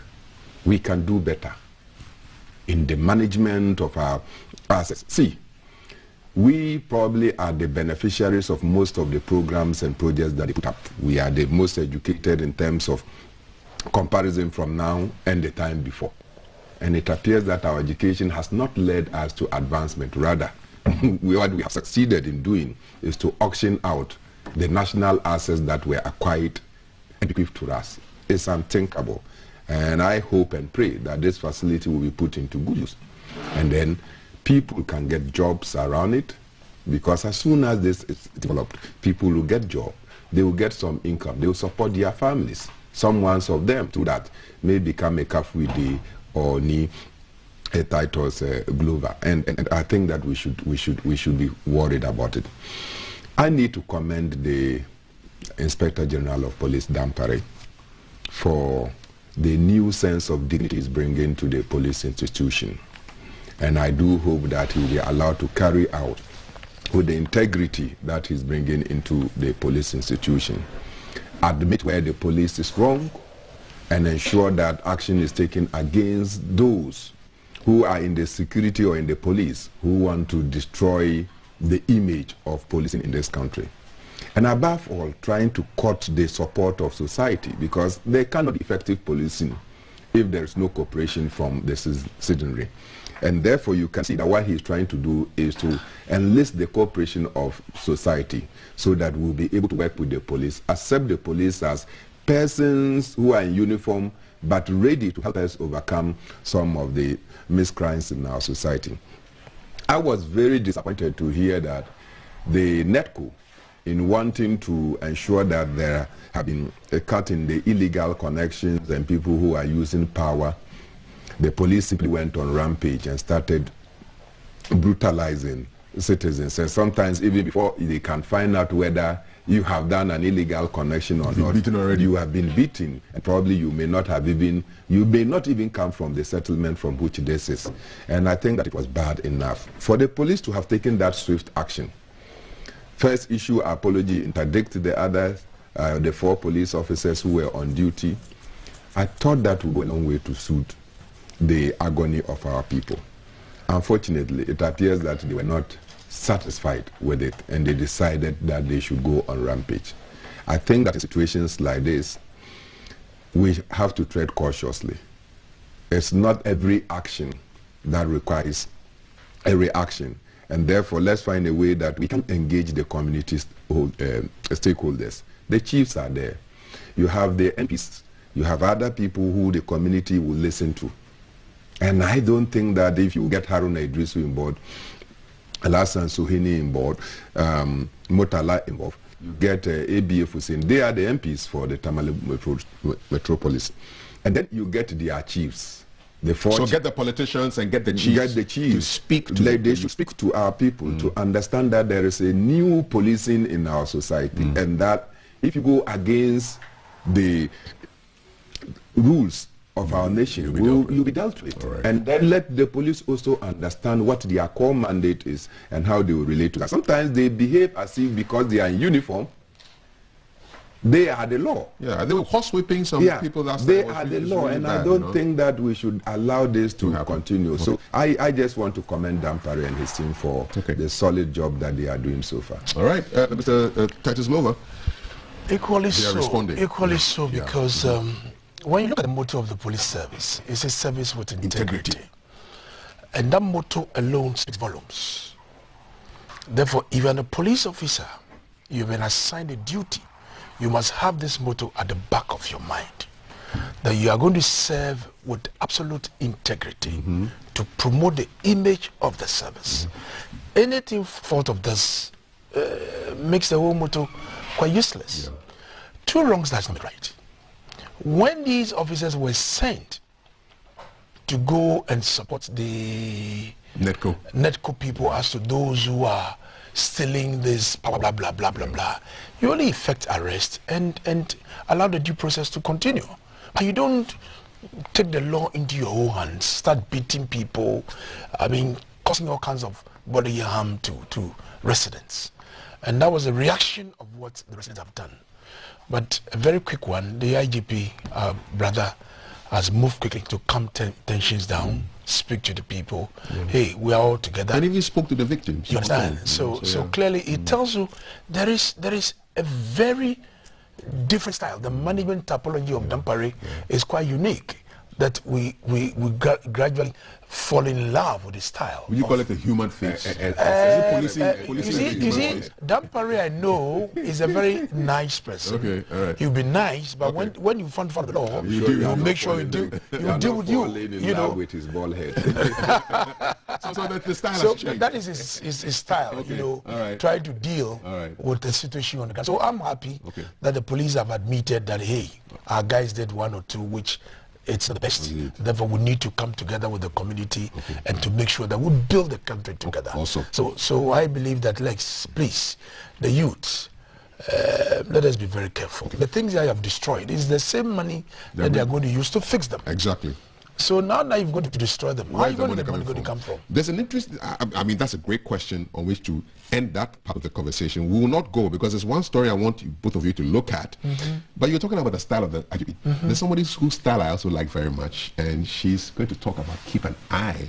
Vile, stylish chick. The birthday girl? Yes, the birthday girl. Take it away. What are you keeping an eye on? Well, I'm hanging out with Jay. He's at the Nungwa barrier. We're going to look at the construction work going on, and Jay is going to give us updates. But before that, I saw an interesting comment, Calf, on our WhatsApp number, and says that can diabetics eat fufu? So that's for T and Dr. Lecha. So we are standing by. We're going to Jay now. Jay is at the Nungwa barrier. There's some construction going on, and so Jay is updating us. Jay, hello again. What's happening? Jay, you're live. Hello again, Val. Oh, sure. Nothing much. Basically, like you, yes. Thank you very much. So I am, like you said, I am at the Nungwa barrier, keeping an eye on things. We're here to monitor the construction work which has been going on so far. As you all well aware, it's the year of roads, and there have been a number of expansion projects across the country. And this morning, we want to keep an eye on what is happening here this morning. So I'm presently at the Nungwa barrier, and there used to be a barrier just in front of me, but you can't see that right now at the moment. But for the research team and I gather that the work which is taken on so far, the progress is also known as the Beach Road Expansion project which is going on, and it's currently from here all the way to Teshi First Junction. So if you go along this stretch, you see various diversions and such, which will tell you that work is currently progressing. There's a bridge at the A-Life side, which you can tell work has progressed quite fast on that area as well. Over here, you can see the work which is presently going on. There are some utility lines over here, which is causing a little bit of delay for the construction, but you can tell they are dredging the water and all that so that work can move on as quickly as possible. So, if you may not know, the road is being constructed by the China Railway Major Bridge Engineering Group, and once it's completed, it will serve as an alternative route to the Accra-Tamale motorway, which will help road commuters who usually want to avoid traffic at all costs. So the scope of work, we are informed, includes a two-way four-lane urban road, because at the moment this is just a single dual carriageway. So once the road is expanded, it will become a dual-lane carriageway. So there will be a traffic signal system and related auxiliary works, as well as a 3-tier interchange right here at the Nungwa barrier, which we are all looking for. It will address the congestion that usually happens, because you can tell at the moment the kind of chaos that goes on at this intersection right now. It's kind of a free-for-all for commuters who are using this side. And if you are driving along this stretch, it's a survival of the fittest for the drivers. Yes.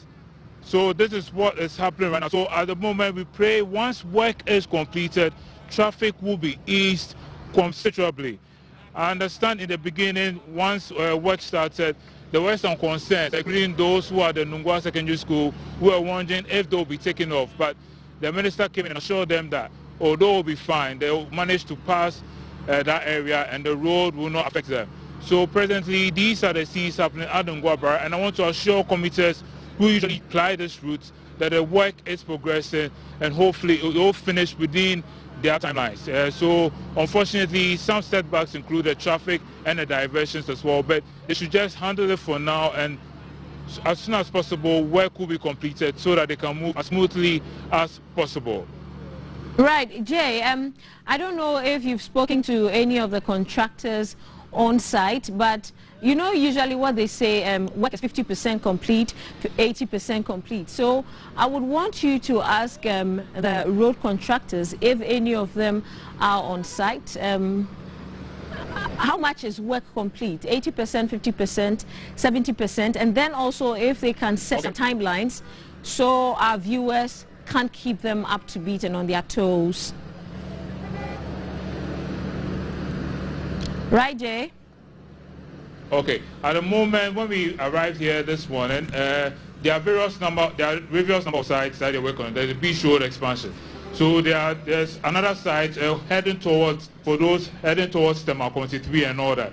So the best person to speak to us, unfortunately, he couldn't make his way to the Nungwa barrier area. He's still at the Sakmono area. He's also on another side.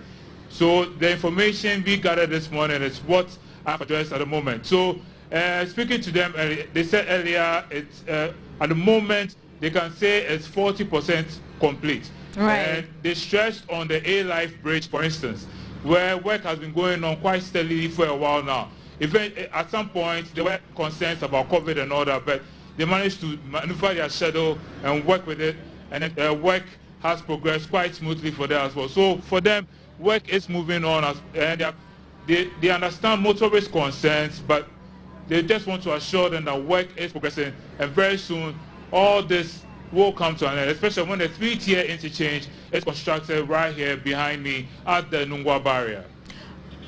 Thank you for those updates. So that was my colleague Jay Gabra coming to us from that side, and he says that from what the contractor said, work is 40% complete, and so we'll be keeping an eye on that area. We are handing over to Cuff and his distinguished gentleman. Cuff.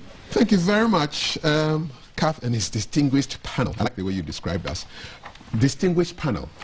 Well, this is the last story we are dealing with, and you need to check this out. Gentlemen, distinguished gentlemen. Okay, so the finder, HIV, over 5,200 15 to 24-year-olds were infected with the virus in 2020. Let me give you some statistics that will alarm you. So young people are chasing adults for financial gains. And so these adult men and women are infecting younger people. That is what's going on. So you have 83% of these 5,211 who are infected are female, 17% are male. And the top 5 districts with the highest adult HIV prevalence between the age of 15 to 24 are Lower Manyakrobo, Upper Manyakrobo, Doma East, Tano South, and Esujaman. These are the top 5. The bottom 5, the ones with the lowest prevalence rates, are Kumbugu, Nanton, Myong, Tolon, and Sagnarigu, which coincidentally are all in the northern region. In terms of regions, Ashanti tops, followed by Greater Accra, Eastern, Western, Central, Volta, Bono, Bono East, Western North, Ahafo, Upper East, Northern Oti, Upper West, Savannah, and Northeast. So these are the statistics, a couple of statistics here on HIV. I used to remember that song.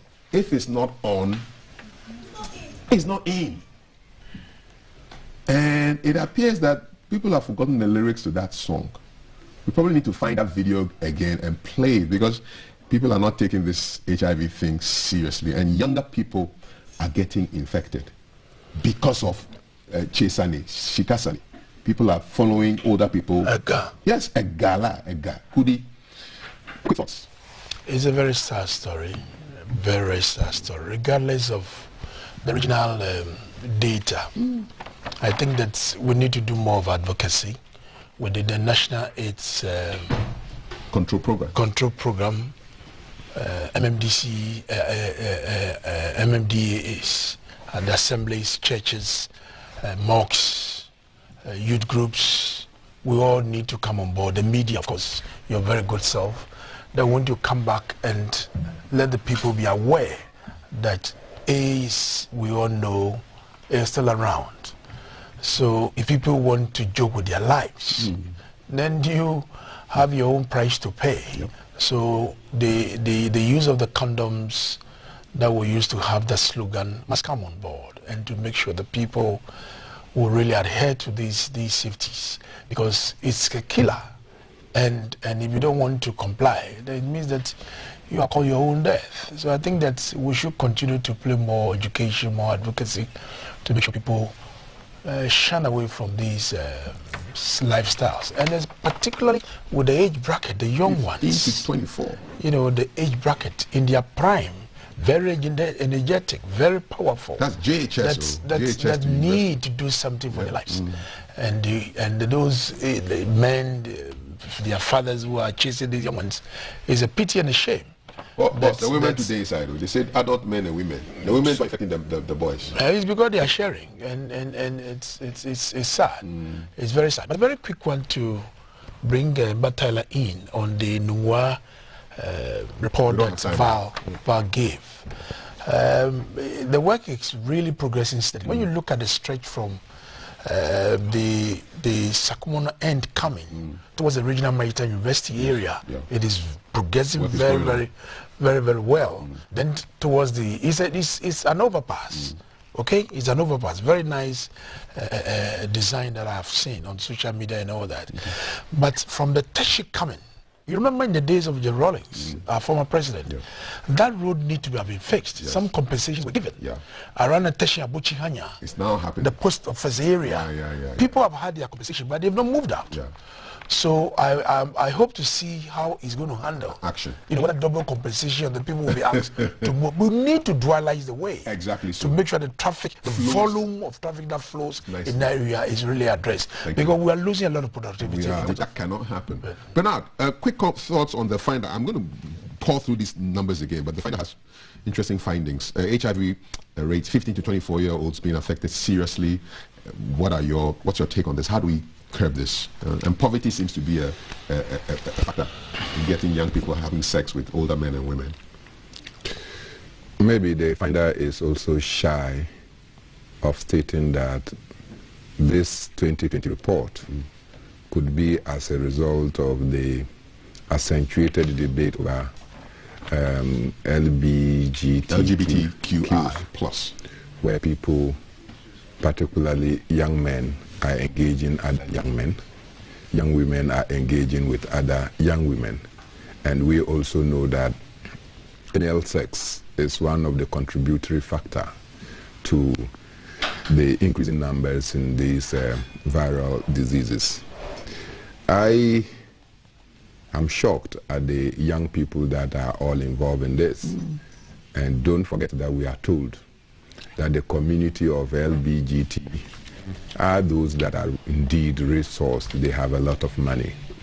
And therefore, if it is about money, it is not just about the sugar mummies or sugar daddies.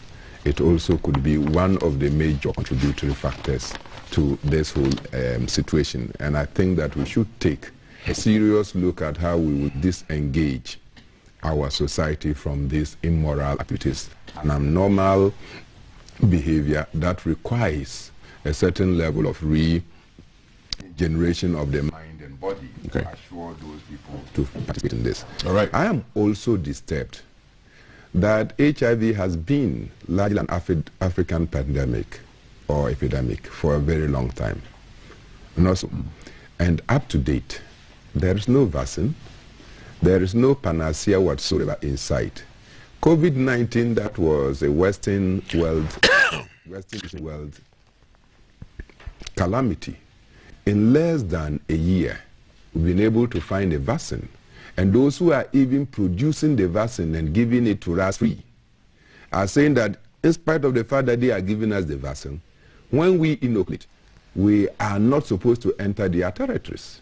And that is why I'm worried that our government continue to receive these vaccines from these countries. What type of vaccine are they giving us? That today, if you are from Ghana, you have to enter the United Kingdom. You are told that you have to be quarantined in a hotel at your own expense for a minimum of 10 days, after which you take the test before, in spite of the fact that you have been vaccinated. Who gave us the COVAX? Who gave us the AstraZeneca? And the same people are telling us when we inoculate, we can't get there. It means that they have substandardized what they have given us. And that is why they don't believe in the efficacy. So therefore, why should we continue to inoculate ourselves with vaccines that you are giving us? Lots of questions you've asked, and I think a summary is that you want us to look sharp. Well, thank you very much. Bernard Mona, former national chairman of the People's National Convention, with a lot of questions for you to munch on this morning. And Mr. Daniel Nikwate Titus Glover, former Deputy Minister for Transport and represented the people of Tema East. Thank you so much, gentlemen. Akpa Melio. And I'm going to take it through to Thelma, who has a conversation coming up, which is very interesting. But first of all, she has comments for us. I do indeed, Kaf. And since the you remind me of a friend of mine. Here's one. I think it's about the HIV issue that you were just talking about. And it's saying, good morning, Della from Ho in Nkrumah, Ghana cannot accept GTV follow these private stations. Well, I don't really understand, but it's the interesting thing I find is the one that he's talking about, the HIV issue. So, Kafi, with this HIV thing, we are in crisis. So, on the ward, the protocol now is check status before you treat any ailment, and you'll be amazed at the number of HIV infections these days. I keep saying that African leaders are not thinking upright, because HIV is not an European disease, so they make a lot of money from us. Africa must rise and begin to change our educational forms and begin our science and technology. So a key point of what the good Bernard Mona was reiterating about why we still do not have vaccines for HIV, even though the disease has been with us for upwards of, say, 30 or so years. And yet COVID-19, within a year, we have, you know, I agree with the man in red, Barrett, on the Tamale issue, well spoken. If we continue to let corrupt people walk free, we'll continue to see more Meridian Hotel issues. Thank you for sending that to us. I don't know what that video is, so because we are live, I would not even go there. Good morning, GTV. I'm enjoying your show. Please, can I get in contact with Mr. Kafu Day? He's my mentor, Kaf. That's your mentee there for you. Okay, I struggle to just take this off because I want to read what the latest would be. You know what you asked about curses? So someone is saying curse can only affect you if you really committed a crime. So the Bible says in the book of Proverbs 26:2, you can read many versions for more clarity. Now, there's one thing you should be doing is when you interview people, allow them to repeat their contact for viewers to get into contact with them. What you can also do is you can watch the replay, or you can watch the stream, and then you can get the number again. Definitely. So even if they do not repeat it, because live shows sometimes you are very short for time, and so we may not be able to take it. He said if you didn't do it, you don't have to worry. You don't have to worry about the case. That's what Proverbs 26, according to our text. Good morning, my name is Japon. Watching you live from Asofanza. You guys are doing a great job. Thank you. I remember when a positive comment got us some flags on my in my inbox because somebody said, "Oh, you want to get praises for everything," and I said, "No, we don't." So a lot of the messages that we don't read is probably because the praise we want to too stick much, to no, we want to stick to the issues that we are discussing. So if I glance through and I find that it's not something that we've discussed on the program, then I just skip. And this is what Val was talking about, someone asking if diabetics can eat fufu. I think the dietitian said that they can eat anything, only that it has to be the portions, in portions. The portions are important when it comes to diabetics. So because food is digested into sugar, you don't want to eat too much and then it digests and then you get too much sugar in your system. So AJ, which Cap didn't want. Anthony Joshua, the boxer. It was political. It was to make the heavyweight division attractive, as AJ has become a tin god and the heavy boxers are not functional. Politics Day. Plus, you should come for this guy. Politics Day boxing too. He said, just watch the rematch and see the firepower AJ would be releasing on Ozekate. Letter showdown, really. So then he also talked about the kidnapped woman. He said that the Takrady kidnapped woman saga is real. I don't know what the dream is. She copied the trick from a movie, just like the armed robbers who I believe use certain moves to rehearse and practice before unleashing their acts to their victims. That's Kwashi Welbe from Ablikuma. More. So good morning, King Cap. Princess really? Greetings. Today is Valerie's birthday, so she's the queen. You guys are really making my morning. Why is the government doing this to our education system? Does this mean the whole country can go to the universities? It really would be great if the whole country could get a job.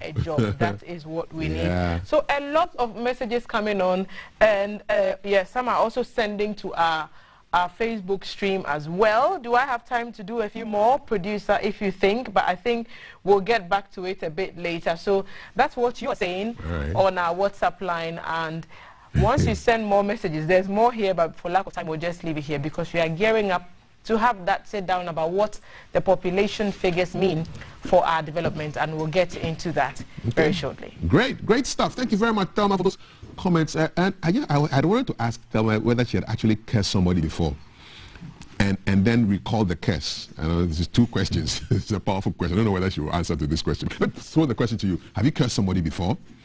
And did you realize that the curse was misdirected and you had to recall the curse? Are you able to recall curses? I want to find out from you. This is deep, heavy-duty spiritual stuff. But I'm curious, so I just want to know. All right? When the show returns, Thelma will be sitting down and talking serious population stuff. Okay? Don't go anywhere. This is hashtag GTV Breakfast. Today is World Tourism Day as well. So let's continue to mark that. Try to visit a site in your area. You know, let's promote domestic tourism. We're back with more of your favorite breakfast show, GTV Breakfast. Stay with us. And the way I see my name, be a sweet giddy yes or yes, strong cry. Now, so if you want to say in the pound song and a new nipper back for as a pepe. What's up? Good morning. Sen community wadi we moi. E Kenya da me de me wonyina. Eni ejumade ayaye nyina. Ebeso Simon. Enche kwa ye besa be di won kan biom. Hey!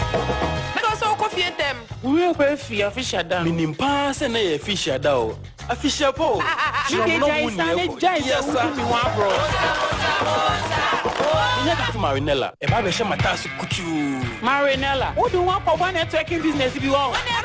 You make us Ramon. I didn't know about Marinella mu.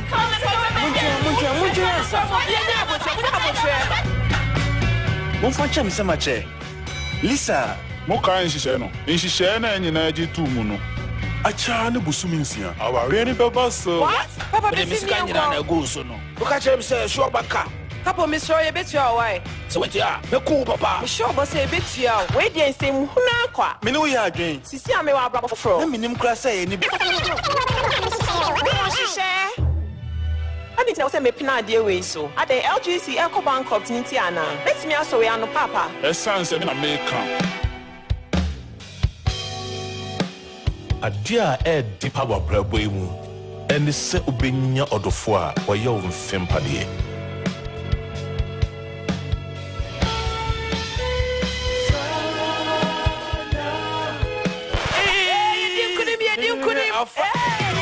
We dey na ne usra undi mona. Fire! Ai ready akwe hu etan. Yapin ko benkro mu. Ma ye nware. Na fe ye ntina mom. See me mpese me ye oyere.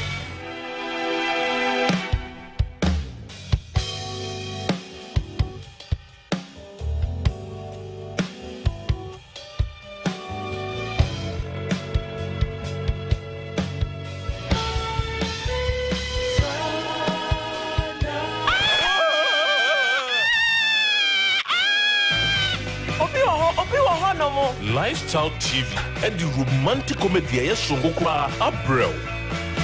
Your friend Leo Tabayoyo. Hey, what you know? Edi asam. Oh, mo jammi mo. Boss mom. So I say, oh, be when you didn't say pepe so swear. It's na me we no cray. Two hearts. Just say Lifestyle TV songwa. From 1921 to 2021, the journey to our centenary has been amazingly worthy. Azar Group is 100 years and continues to achieve greatness. Main brands which were in the company are Azar Tex, which is an emulsion paint, texture paints, which we were the first people to produce it in Ghana, and Azar Gloss, which is oil paint. So we were the first people to produce the carpenter's glue. Now we have new products like silicone paint. Join Azar Group celebrate 100 years and to create another brilliant 100 years together. You're used to high sense TV, you know. On him say, papa, I need a hot clear. It is all for people hotels, schools, and not be beer. High sense or TV size BAB. Say footballer, you person feel it say who stadium war. And they say, you person feel it say who she High sense person show programs in now TV papa so. Say dear High sense laser TV. Obi baby say laser no cry daddy. High sense laser TV. A classic. Pictures be a pure. Me just say any a clear. Okasan moswa. Obejo so. High sense laser TV. You 80-inch, I copy 150-inch. About down say bagaya. Fe. What's your high sense TV man say wendy? Dear boy, a 100-inch. Pictures no see a 4K resolution. And see your toe, a real bow. High sense laser TV. And he say, come on. Ubenye biato, high sense showrooms. Wagana fanengi nemu. High sense, everyday prices. For everyday people. Charlie, your magaduni and yagadu no be here crowd. How well do the adolescents understand reproductive health? How is peer pressure affecting the youth negatively? Do you know many boys and girls enter adolescence undernourished, making them more vulnerable to disease and early death? How safe are the youth understanding the natural changes happening in their bodies? It's time to enable positive dialogue.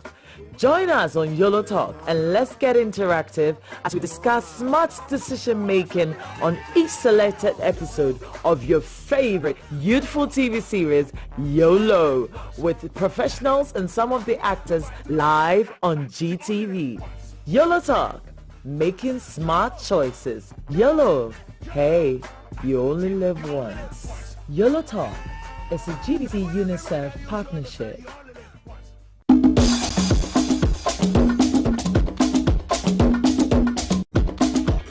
This is the break. The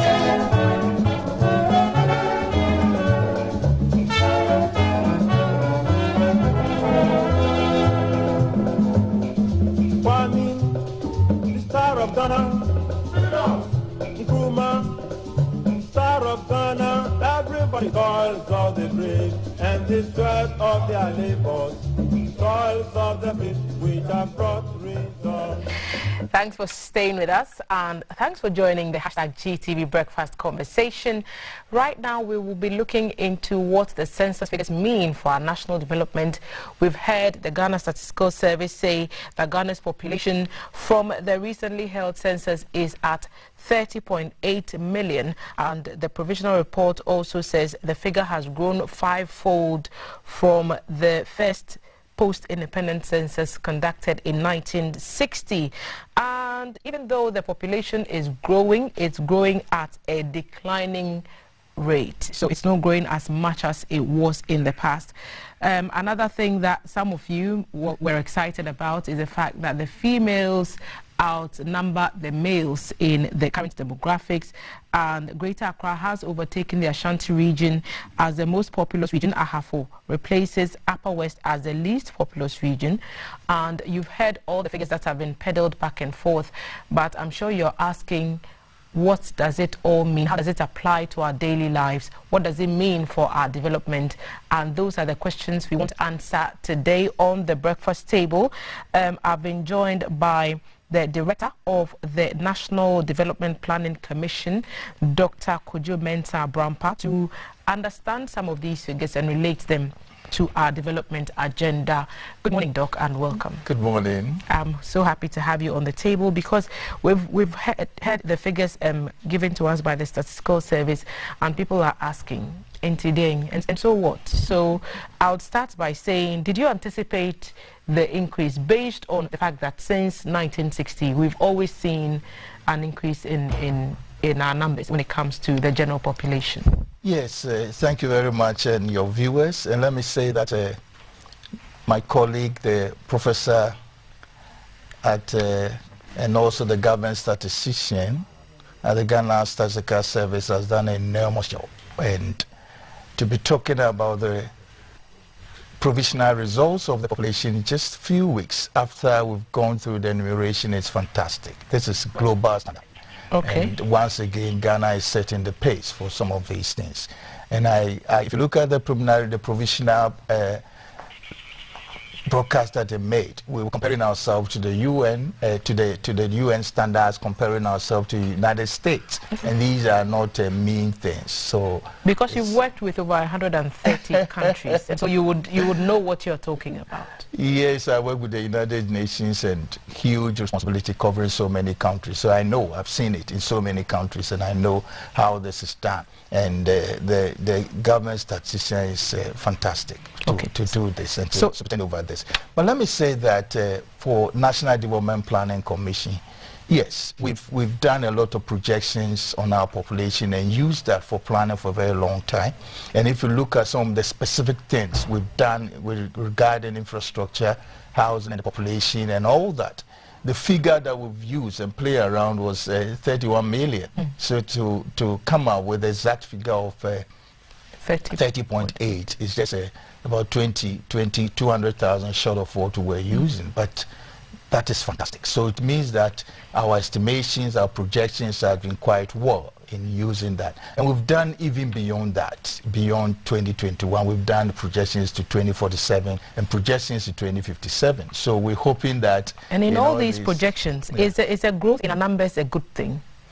Growth in our numbers, yes, growth is, but the rate of the growth is critical. And that is what this morning it also brings to us another thing as planners, an interesting thing and a very exciting thing. Exciting in the sense that our growth rate is reducing, which is fantastic. You know, we talked about a growth rate of about 2.8 in the last census, and now we're talking about 2.1. If you go back, there's a time we're talking about 3.1 in the 70s, and in the 60s, you know, 3.6 and others. So 2.1 growth rate is very important for us as planners and for a country, in the sense that if you look at our population pyramid or the various cohorts of our population, the stages, it implies that the number of births, the number of people that we give birth to is reducing. Once it reduces, it means that our dependency, the number of children who are not working, who will be depending on the working population, is reducing. And so in the bracket of those ages between 15 to 34, which we talk about the youth, it means that we have a bulge there, because their time the growth rate is around 2.4, 3.1, and therefore there are a lot of them compared to the number of births that we are now population giving birth between 0 and 14. This is classic in population studies and in planning. We call it demographic dividend. It means that if you're able to control your population, there's a dividend which you accrue. The dividend has with it a huge potential. Potential in the sense that you have a huge working population as against that are depending on those who are working. So that is the potential. Now this potential is something, it's a huge asset for which you can invest in and use. Indeed, if you do not also invest in this bulging population, you are creating a huge liability. Because I was about to say, if there are higher numbers of persons within the age bracket that you mentioned, up to 34, and they can work, but there's no employment opportunities available, then we are setting ourselves up to see some vices in our community. Yes, so that is exactly that. And therefore, working on this population to make them skillful, to bring them and increase their productivity level, something that we aim at. We have seen it because looking at the history of population growth in some of these countries who have been able to make it to the developed level, we've seen all these signs. Singapore, Malaysia, United States itself, Britain and other places. And even in Africa, if you look at other places which are also making it, these signs are there. It's all taking advantage. It is our turn now in Ghana. If we're talking about it in theory now, the population centers has proved it. And therefore, in our plans, you realize that we've not been sleeping. Because the key thing to make use of this population has to do with education, skills, and knowledge. Okay. So right at the preparatory stage, formative stage, we need to build them so that they can match the market that we have in terms of job opportunities, and they can also match our industrial development and our trend. So that this knowledge and skills and ability will be able to be taken up from there.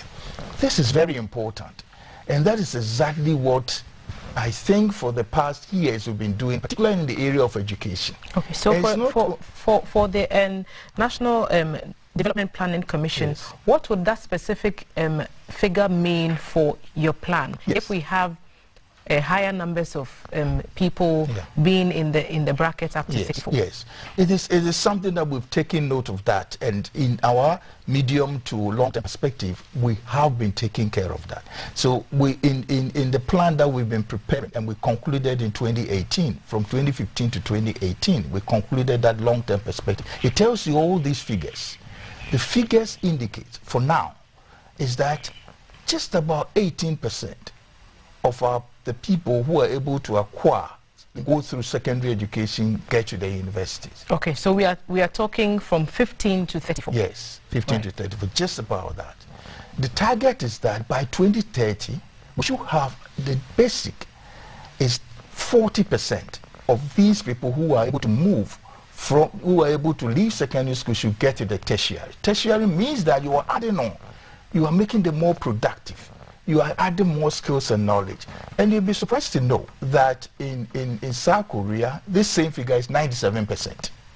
Okay. 97% of the youth who leave secondary education enter the tertiary market and are able to go to tertiary school and education. So then what's our plan? What's our local plan to make sure this happens? Yes, so that's one of the basic things is that make sure that they go to the secondary education and acquire the technical skill and the knowledge and everything. That's what we've done so far. The free secondary school education is not just, you know, something which came from the sky and dropped. No, it came through real thought out thinking, because that is the basic thing that almost all these countries that have traversed this path went for. Provide a bulk of the youth to go through secondary education, to acquire skills in terms of science, in terms of technology, in terms of engineering, mathematics, and also not forgetting the liberals, the management, businesses. These are areas which you need to target and get these youth into. Once they're able to move into that, you will link it up with industrial development. You just educate them in vain. No. And one of the key things is to identify local resources that can serve as a trigger for this industrial development. And all these things are integrated in the planning process. Our bauxite, to what extent have we used that? Our iron deposit, to what extent have we used that? Our agriculture, to what extent is agriculture development linked to our industrial development? Just last week I made this assertion that in the development trend that we have studied in many countries, and the theorists will tell you, the economists will tell you, there's a famous economist, W.W. Rostow, who propounded that based upon studies of so many countries, that you move from primary production, agriculture, mining, and those things, move to industrial development. Then the industrial will serve as a propeller for the services industry. In our Ghanaian trend, we realize that agriculture, the primary activity, is losing labor. When you lose labor, you lose it to industrial development. But we are losing it to the services. So we've jumped that industrial sector. Why? Because we produce raw materials and export. And then we import processed materials and goods from other countries to sell, to put it in our service sector. So there's this gap which is there.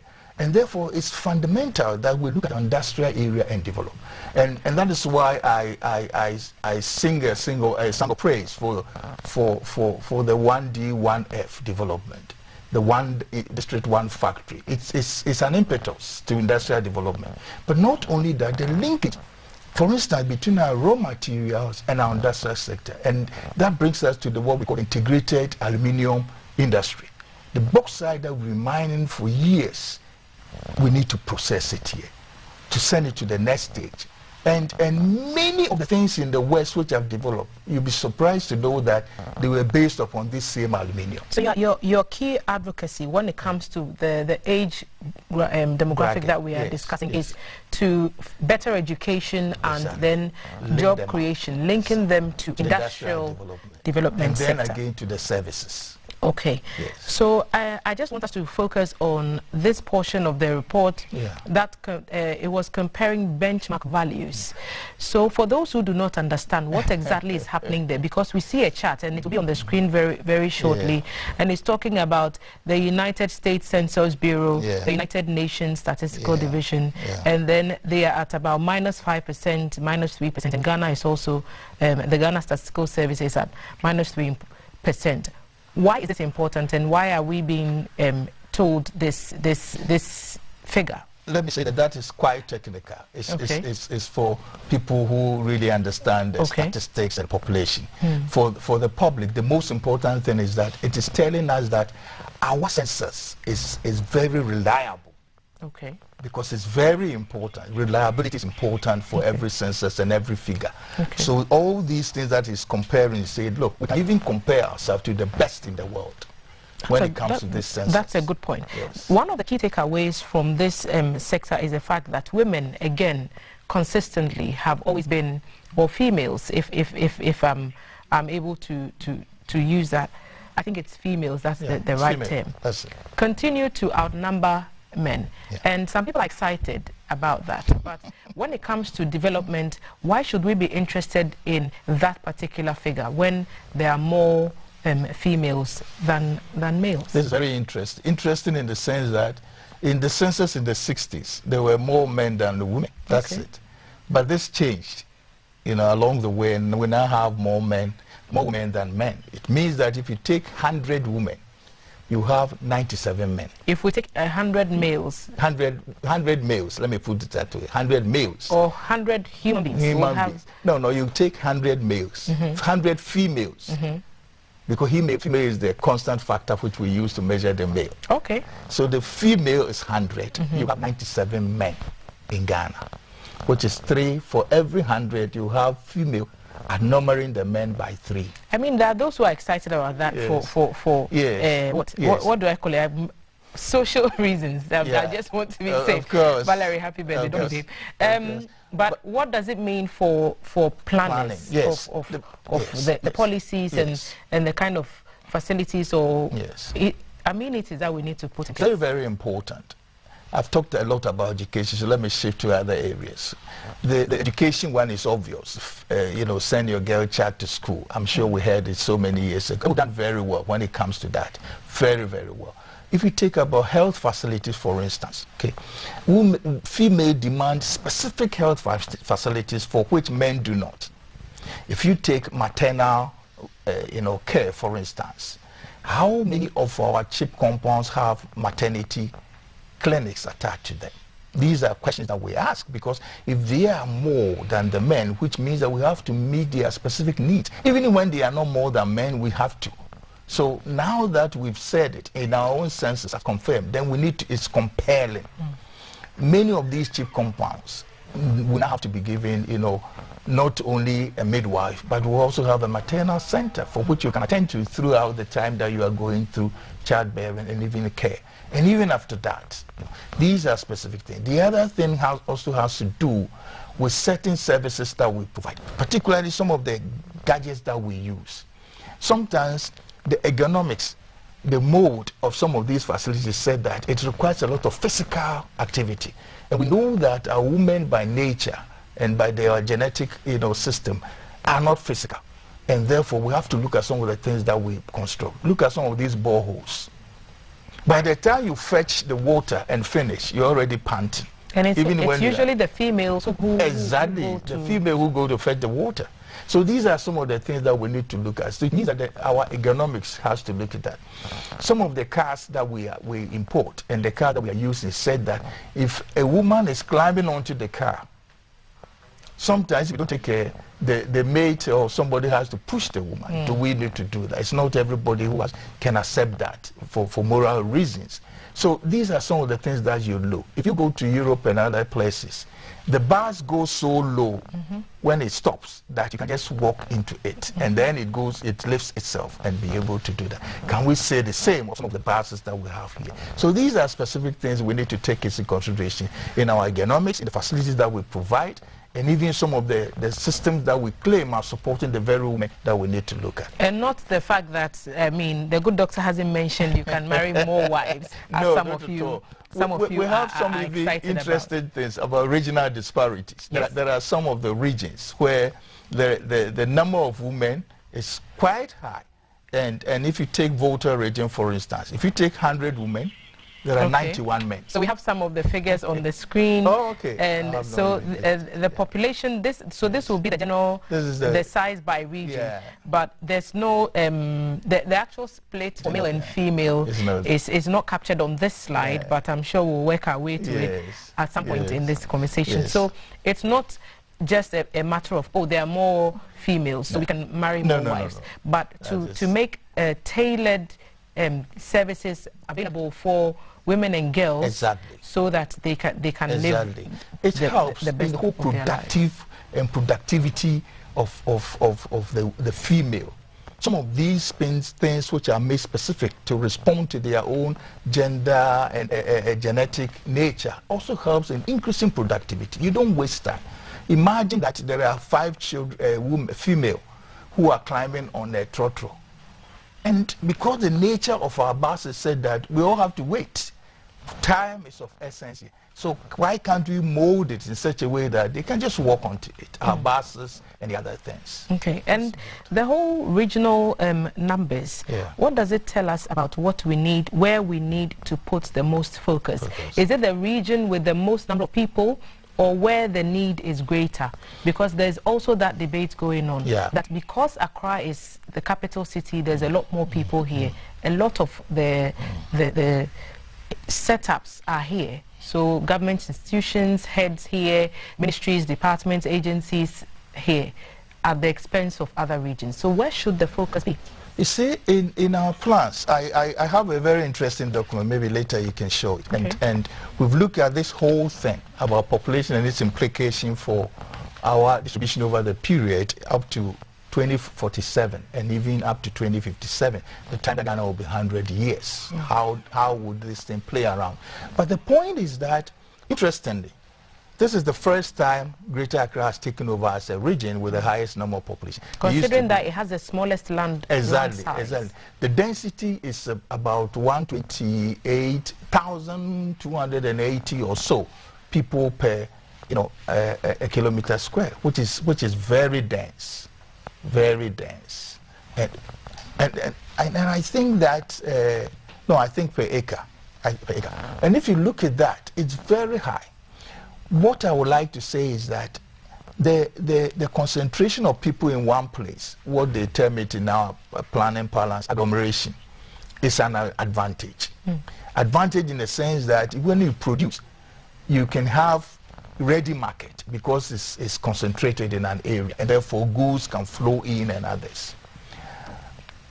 But it's also a huge disadvantage because when it does start, we get to a certain point that if you don't plan it, it begins to go down. They call it atrophization. Atrophize means that, like you hold somebody's neck. It's like an asphyxiation? Yes. The person gets short of oxygen and then you choke. And that is the point we are about getting to. Okay. Just this morning, you were talking about traffic jams and, all those things. It's a sign of atrophization which is dripping in. And therefore, you need to plan. Planning means that you need to also develop other alternative areas of concentration so that instead of everybody, looking to Accra, there will be other alternatives. And this is something that is coming up in our discussions, in our plans, and I can see it happening in the new regions. For some of them, not all the public institution administrative centers have been put in one town. They've been distributed such that you can have the district assembly here, you can have the directorate of education in one town and those things. Should we be thinking about that? If you go to Germany, Berlin has few of them. It has the Ministry for Planning, the center of the government, but you go around it. Ministry of the industry is in the west, North Rhine-Westphalia, where the president visited a few months ago. You have the Ministry of Interior at another place. So these are things that others are adopting. In our situation, given technology which has been developed in such a way that these days you don't need to travel much, because distance was the argument for putting everything there. But these days we do our business very often without even moving physically. And therefore it's now giving them more opportunity and more reasons why we should be able to look at what we call the dissipation and breaking some of these concentrated areas so that it can lead to balanced development. One of the key responsibilities of National Development Planning Commission is to ensure, and that's the Constitution, 87, ensure that there's a balanced development in this country. And that's exactly what I was coming to. That how do we bridge the gap? How do we break that divide of north-south, more concentration on the southern belt and then less on what would be your proposal as a commission to do that? It's one of the things that we've done. What is the constraint? Why is it that people, instead of investing in the northern part of the country, would like to invest here? It is infrastructure. The way we have aligned our infrastructure is such a way that it is always attractive to invest down here in the south. But now we are improving the infrastructure in the north. For instance, if you go to Tamale, for instance, the traffic, if all these the overpasses are constructed, I'm sure it will be very easy. The good thing is that while the infrastructure is done, you use what we call fiscal incentive, taxes and some incentives to get people there. So the things that are lacking, if people want to invest, you're talking about water. There's now a huge investment in the provision of water in the north. This power is already there. Now they're sending even more to create alternative from Kumasi to supply this. Ameri is going to be located there to do that. So once you have the power, the water, the roads, then you've done the basic things. And now that we're going, more of virtual activities, it becomes even more important to do that. There's another key thing, and I wanted to touch on this briefly because we have to wrap. The structures. Yes. We are told there's 10.7 million structures listed. 20% were metal containers, kiosks, and wooden structures. What does this mean for our development, and what's the way? This is one of the things when I read, I realized that we are already in that atrophied situation. Okay. Because if you have about 20% of your people not living in a house, and not having a housing situation, then we have a challenge. But we've discussed this so much and so many times. The key thing is making the housing sector efficient. Making it efficient. The second thing is to look at the services, making them adequate. And the third area is to make sure that wherever you are located, okay, it is also something that is equitable and something that conforms to the judicial and legal requirements. But these three are major challenges. I can see that the Ministry of Housing is now tackling it head on, providing the necessary resources through the establishment of the National Development Bank. Is one of the areas where you can access bulk and long-term facilities to support the housing sector, because the houses in many countries, including ours, is provided by the private sector. The government is only providing the facilities and the means by which the private sector can invest. And where there is a distort in the market, then the government does a direct investment to correct some of these distortions. It sounds like the Commission has a lot of responsibility on its hands. So as we wrap up, what's the future for looking like for the NDPC and with regards to the numbers that we've been informed about? Yes, in terms of the future, yes, we've done a lot of analysis beforehand, and now that we've received these figures, it's exciting. It's the most exciting time for every planner, because we are not conjuring figures anymore. It's there, you've seen it, and we're just comparing to some of the projections we've done and the processes and how we've tackled these problems, and we realize that we're on the right path. So that's assurance we get that a lot of the projections, a lot of the things we talked about are falling in place. And we have done projections and proposal for every sector, including housing. So these 20% of the containers and all those things, it's something that we anticipated and worked along to it. So we should look forward to seeing an actualization of the projects. Of these plans. And that's what we're working towards, seriously. How do we implement all these plans? And that's what we're working towards. Dr. Kojo Mensah Abrampa, thank you so much. It's a pleasure. For honoring us with your presence and explaining the issues in the Ghana Statistical Service report on the population and housing census that recently was conducted. Mr. Dr. Kojo Mensah Abrampa is the director of the National Development Planning Commission, and he's been explaining to us what those figures mean for our development and where the focus should be with each figure that we've been told about when it comes to the female population, the younger population, and the structures even in the system. So hopefully you have a better understanding of why the officers needed to get all those details from you when they visited your homes, and we are glad that you cooperated. And this is GTV Breakfast. We are grateful to our sponsors, Awake Mineral Water, Shield Paint, and Adonko Next Level Energy Drink. Remember, two hearts, premiering on the 4th of October at 8 p.m. on Lifestyle TV. So follow Lifestyle TV across the social media handles, because you don't want to miss any of those details that they have going on. We are premiering on the 4th of October at 8 p.m. And someone sent me a message and said, oh, but why are you also joining the Telenovela? Is that even a term? So someone says it's a Telenovela thing. So because we want to make it more open, we want to make it more family-centered, cut across certain class divides, just be in every home, on every network. And we want that to be the rallying point for Two Hearts, because we believe there are lessons in there to be learned for everybody. And so we hope that you agree and that you join us on this journey, and we'll do the episodes as they come, and we'll also sit down and analyze the lessons in there in our chat room afterwards. So you don't want to miss Two Hearts premiering on Lifestyle TV October 4, 2021, 8 p.m. You don't want to miss it. So My Bet Africa is offering us a unique opportunity to play games virtually. So My Bet League, Spin to Win, Drops and Wins, and other exciting games, including virtual soccer. So if you don't want to get out there and get dirty and get, knocked down and break a leg or anything, just play virtual soccer. It's about the same. So join that train, mybet.africa, and you enter a code GTV, and you get a bonus to play even more games. You get a 100% money back on the first lost bet placed. So if you make a bet for the first time and you lose, you get your money back. So get on that train. Join the truly Ghanaian home of betting now, My Bet Africa, the home of betting. And we'll be back to serve you even more on the lighter side of the breakfast table, and we'll look at how you can get to an optimum size in 90 days. And Val will be sitting down for that conversation, and you don't want to miss it. We'll be back after this break. Stay with us. Fire! Ready? Ya dream ko benkum. My young worry.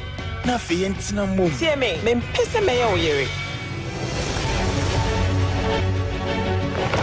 Aha. Wachi obi ade. So hat Telenovela. Campus be yete keke.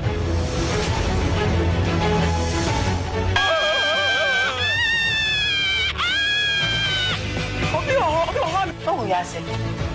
Hey, unim baby on wa be fi aba. Oh, nipa amusie se wa be fa mo ade. So no na all ba beji. Hey, Two Hearts dear. Amunsem dear. Hey, a bedo so papa. Two Hearts. Na le jojo. Che say, bibi ye ba ko a na e ka ba ko. No ka ko eleji. Never kaba na mi koda.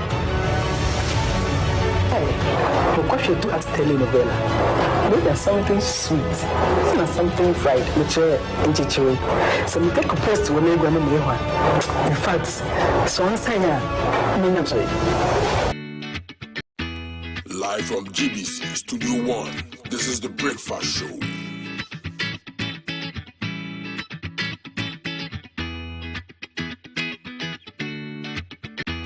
Live from GBC Studio 1, this is the Breakfast Show.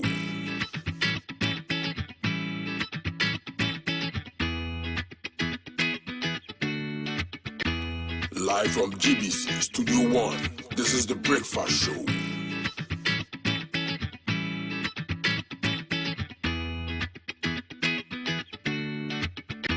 Live from GBC Studio 1, this is the Breakfast Show.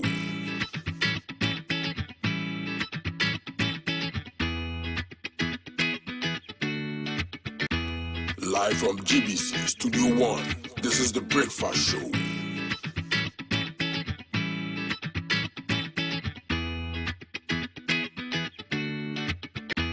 Live from GBC Studio 1, this is the Breakfast Show.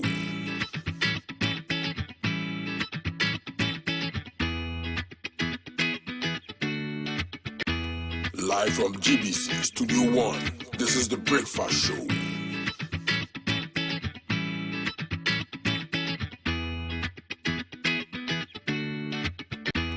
Live from GBC Studio 1, this is the Breakfast Show.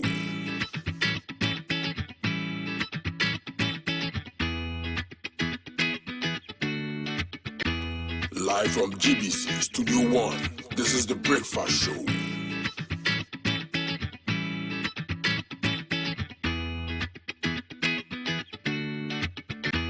Live from GBC Studio 1, this is the Breakfast Show.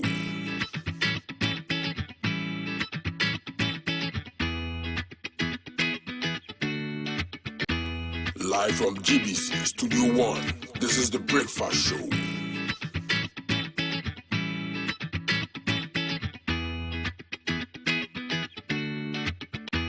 Live from GBC Studio 1, this is the Breakfast Show.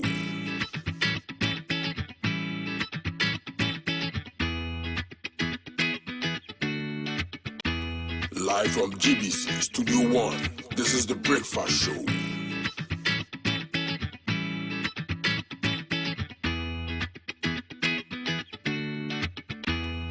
Live from GBC Studio 1, this is The Breakfast Show.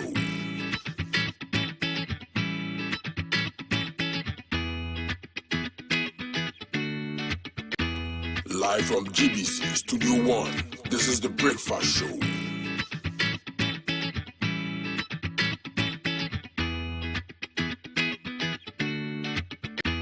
Live from GBC Studio 1, this is The Breakfast Show.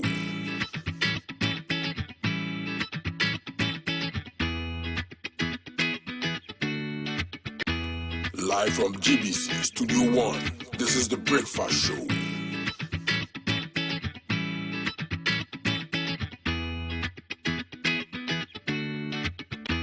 Live from GBC Studio 1, this is The Breakfast Show.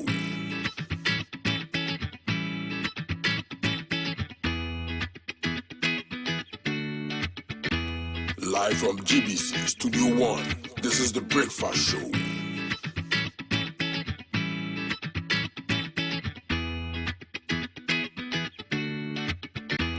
Live from GBC Studio 1, this is The Breakfast Show.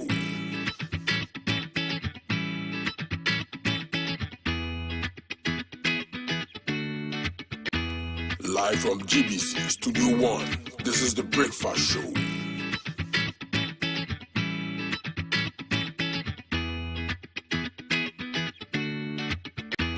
Live from GBC Studio 1, this is The Breakfast Show.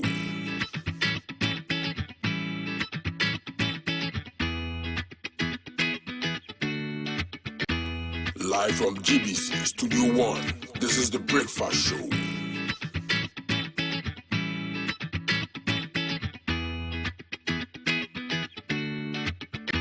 Live from GBC Studio 1, this is The Breakfast Show.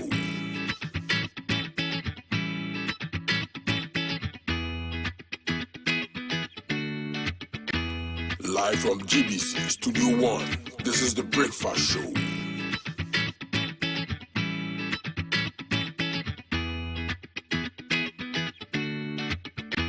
Live from GBC Studio 1, this is The Breakfast Show.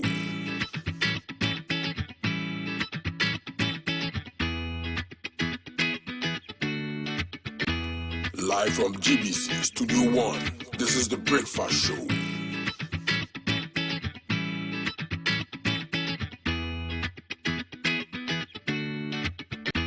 Live from GBC Studio 1, this is The Breakfast Show.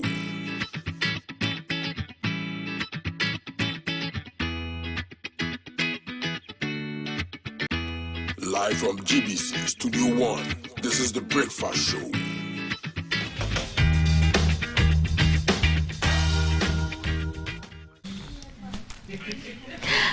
Welcome back, guys. Welcome back. And so, cooling down things a bit here on the lifestyle segment, we tone things down and we set the mood right for the week.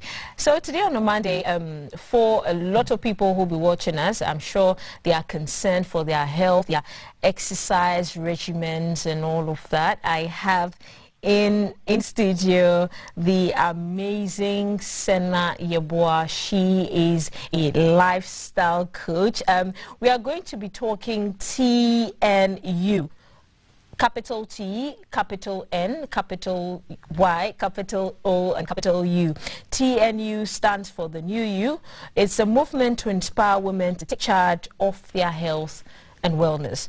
You remember earlier in the show we were talking about how to transform your body in 90 days. Well, Senna is here to tell us exactly how to do that. Welcome to the Yellow Couch, Senna. Thank you so much, Val. You look amazing, by the way. Thank you. Mother of 3? Yes, please. Okay, over here we like to call it a worthy shout. You look amazing. Thank you. Thank you so much. Okay, so you know, I have a lot of people, I speak to a lot of people who say they are lifestyle coaches. What would qualify one as a lifestyle coach? I mean, for me in particular, what my focus is to help women to embark on a journey of self-discovery. You know, there's so much hidden inside of every single one of us. You know, I believe that there's a gem hidden that needs to be birthed. All right, so we take our women through a journey of self-discovery so that they can unveil the healthiest version of themselves, the happiest version of themselves, and the most fulfilling version of themselves. Okay, we are looking forward to that. But did you also know that over 41 million people die every year from preventable lifestyle-related diseases? We are on a mission to inspire as many people as possible to eat healthy and stay alive, and that's by Sena Yeboah. Charlie, Sena, we are in the age where we are rushing to work, we are rushing to the offices, we are rushing to beat traffic. Getting a meal to eat in your car is actually a luxury for a lot of people who work. What would be your ideal go-to meal plan for somebody who works maybe 5 to 9, 8 to 5, for the person who's always on the go, basically? All right, so the first thing, a lot of people, they need to understand why they are eating. Okay, a lot of us tend to eat mindlessly. We eat just because we are bored, or we are happy, or we are sad, and or we're hungry. Or we're hungry, yes. So you need to understand that food is fuel. That's the first thing we all need to know. You know, when you know that food is fuel, you need to start questioning yourself. This food I'm about to eat, is the food fuel, or is it just for the fun of it? Or just because my colleagues are eating, so I'm also eating something, all right? So once you have that at the back of your mind, when you take your breakfast, the first question is this breakfast going to give me the energy that I need to take me throughout the day? So a typical breakfast that is very high in fiber, oat. I mean, oat, if you're someone that is really busy, you can definitely do an oat. Oatmeal, it's very easy to make. You can actually blend it as well, add some fruits to it, and that can be your go-to. I mean, whilst you're driving, a lot of time, when I used to work in corporate, between driving from home to the office, that's when I have my breakfast. Because once I get to the office, that's it. All right, so you can definitely do this and take it, I mean, on the way to work. Yeah. Okay. So on a normal day, who would you consider healthy? Male, female, child? Who would you consider a healthy person? Okay, all right. This is a really important question because a lot of people think when you're slim, you are healthy. The fact that you are slim, because you can see a very slim person, they take the stairs, just like after 2 minutes, they are panting. All right, so being slim doesn't mean you're healthy, right? Sure. Being healthy is about what you are ingesting. Okay, it's so about we, I beg your pardon, we have an image on screen. Is that you? Yes, that's me. Whoa! Okay, so guys, from the images you're seeing, that's that's another woman. Oh, wow. And all of this was achieved in 90 days? No, not all of them in 90 days. I mean, for some people, 4 months, others 6 months. It all depends on your starting point. Okay. Yes, but realistically, you can see a jaw-dropping look within 90 days. Amazing. Yes.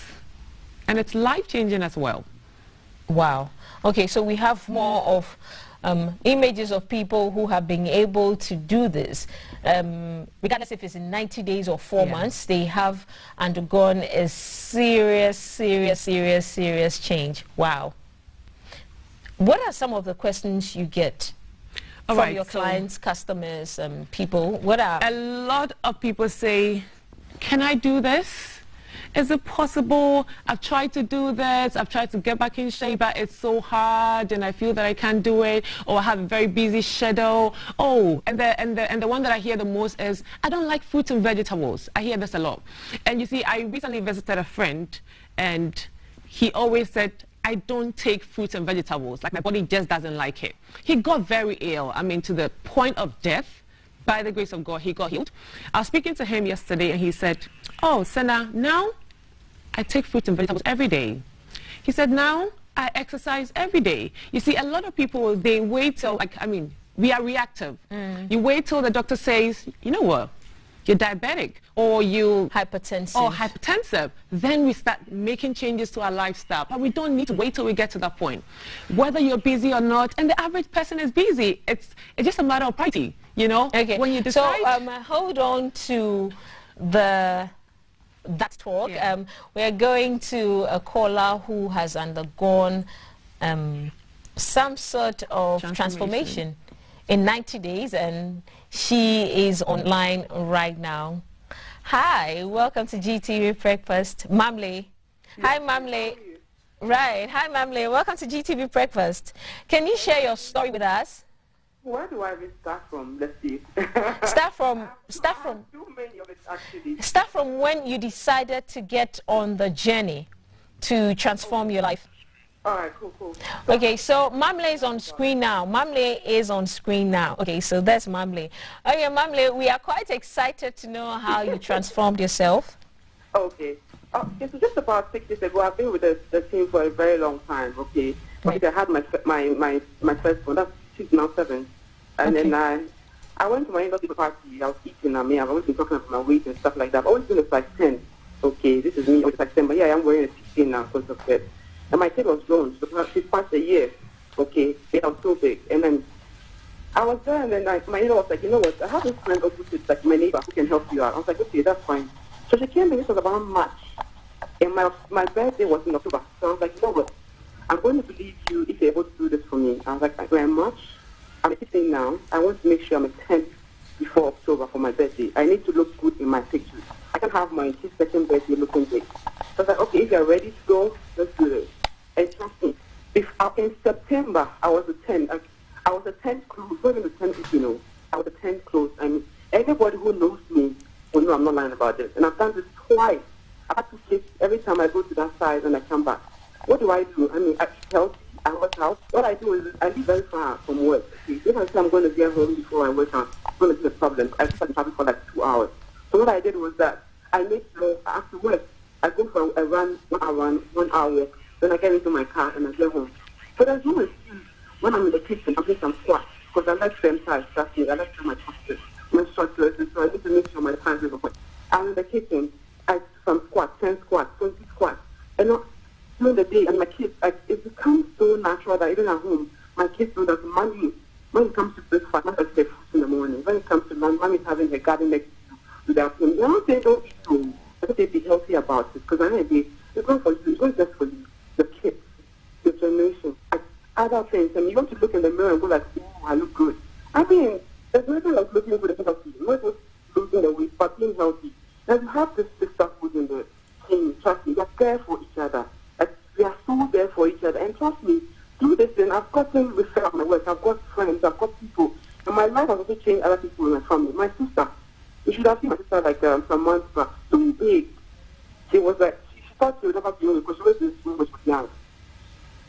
She joined this group. And trust me, she didn't think it's going on me. Now I have to compete with it. Like, I have to compete with it. So it's about what to do it. It's about knowing what you want. It's about knowing that, okay, at this time, I mean, why should I just do something from sickness? I mean, food is easier.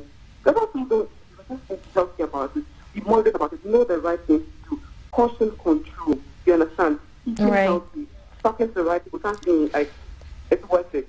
It's worth it. And it's the place you have to be as a woman. Anyway, that's what I have to say. And I've done this twice, and I've been with them for 7 years. I'm not going anywhere. So thank you to God. It's fantastic. It's not calm. It's real. It's so real.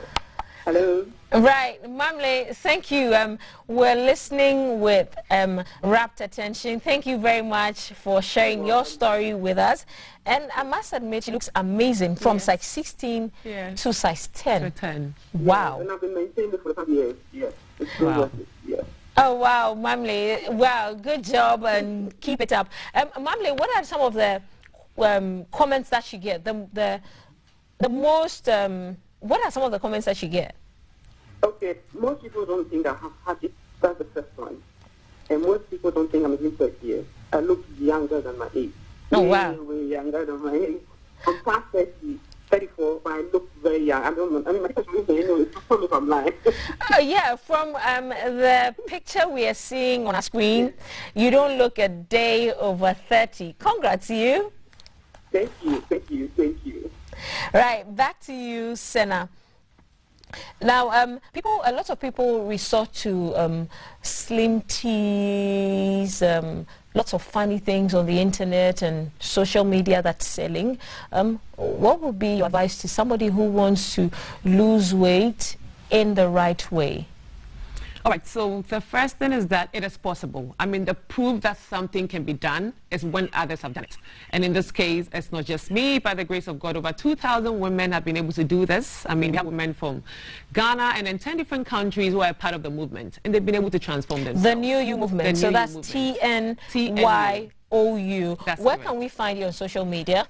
We are on IG, we are on LinkedIn, we are on Facebook, we are almost everywhere. Yeah. Okay. And our website is tnufitness.com okay. as well. So I'm sorry to my producers and the cameraman, but a lot of people have been sending in comments as to if people who work, say 5 to 9, irregular working shifts, and they want to keep fit, do you have a small exercise routine for them, or probably a meal plan? I mean, this is before we wrap up with you. If you have something quick, an exercise routine or a meal plan you could share. Yeah. Yeah, and then once you're doing that, where we could find you on social media as well. I mean, there are lots of comments coming in. So, I mean, with the exercise... I'm sorry, guys, but we have to do this. Okay, so yeah. With the exercise, you can do this simply. Wherever you find yourself, this is so easy. A lot of times, because I'm running late, when I get to the office, I go to the restroom and I do this very quickly. In 5 minutes, you can get so much done, all right? And especially for the women, we want to tone down our midsection, so you can do this very quickly. Within 5 minutes, you can get so much done. This is really quick. You can even tell yourself that, I mean, whilst you're brushing your teeth, you can get this done as well. Whilst you're brushing your teeth, you know, just like how you don't miss brushing your teeth, no matter how late you are, you need to ensure that you don't miss exercising. Imagine doing this. You can get to kill 2 birds with 1 stone. Imagine. Right. Okay, guys, so we've had an amazing time with Senna Yeboah. Senna Yeboah is a lifestyle coach, and she's telling us how to transform our body in 90 days. And then there's a movement, that's the capital TNYOU movement, and that's the New You movement, where you can transform your body in 90 days. And so you can find Senna Yeboah on all social media platforms. Quickly, where can we find you, if you can mention it real quick? Okay, so you can actually contact us directly on 020-8174-178. Right. On IG, Facebook, LinkedIn, we'll be there. Right, guys, and so that's where we can find TNYOU movement, or Senna Yeboah. She's a mother of 3. Amazing, isn't it? Well, still talking fitness and lifestyle. Remember, somewhere last week we went to the Wellness Spa Institute in East Legon, where we had some nice pedis and massages. We have the CEO in studio, so we'll take a quick break. She'll come on and tell us what the Wellness Spa and Institute is all about. Meanwhile, Senna Yeboah has been our guest on the lifestyle segment, and she is a lifestyle coach. So we'll take a quick break. Hi guys, so we're beginning our lifestyle segment today from the Wellness Institute and Spa. It's in East Legon, guys. This place is amazing. You should see the ambience. I feel vibes. Okay, let me not get carried away. I'm gonna have Ella. Ella is a masseuse who works for the Wellness Institute and Spa in East Legon, and she's going to tell us what to expect, why you need to come for a massage, when you need to come for a massage, and then whilst you're being massaged, the essential things we need to know. Hi Ella. Hi. Welcome. So Ella, you're standing by a shower.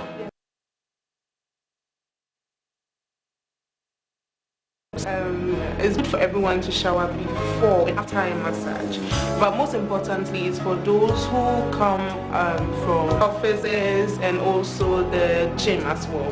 Why do we usually have all the decor on massage tables? Why? Is it to soften the clients? Like, why?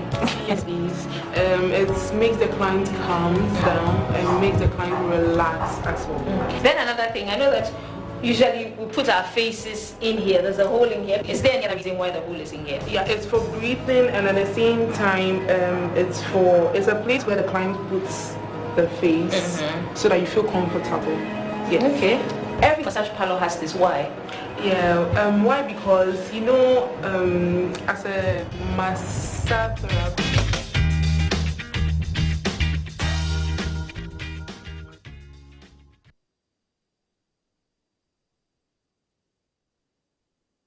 So today is all about wellness and keeping fit.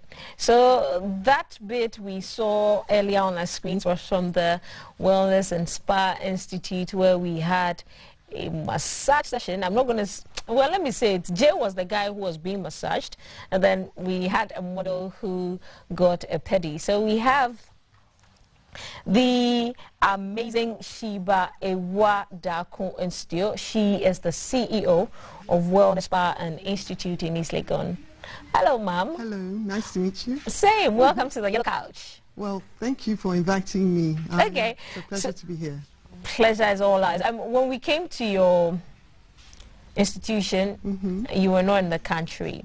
So the first thing anybody would ask is, there are so many spas, wellness centers. Why did you decide to put up one? And it's not actually just a spa and a wellness center. It is a school. That's correct. Okay. Yes. So you might want to shed some more light on what the wellness spa is all about. Okay. So you're right in the fact that we are an institute, a training institute, but we also have a spa attached to it. And I'm an avid spa user. I've been going to spa since I was probably 20. And when I moved back to Ghana, I was looking for a place that I could find therapists who were very knowledgeable about, you know, offering me treatments, because I'm your horrible client who will ask a million questions. And I didn't have great skin, so I have facials regularly in addition to massages. And so I also realized that there were lots of young people who were very gifted. Right. And so the whole idea was to set up an institute where they could learn and build up their skills to world-class standards. I don't know if you're aware, but we have 2 accreditations, international accreditations from VTCT and ITEC, which are very highly respected qualifications. In addition, we are recognized by GES, and we are accredited by COTVET as well. So, I mean, all the qualifications are highly accredited. So hopefully you're getting therapists who know what they're doing as well. Right.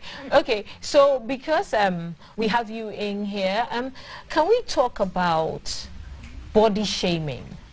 I mean, in our setting, in the cultural area where we live in, we find a lot of women going to get treatment, maybe for their body size, because they've been shamed a lot. Oh, you're big, you're too big. Oh, you're too skinny, you're too slim.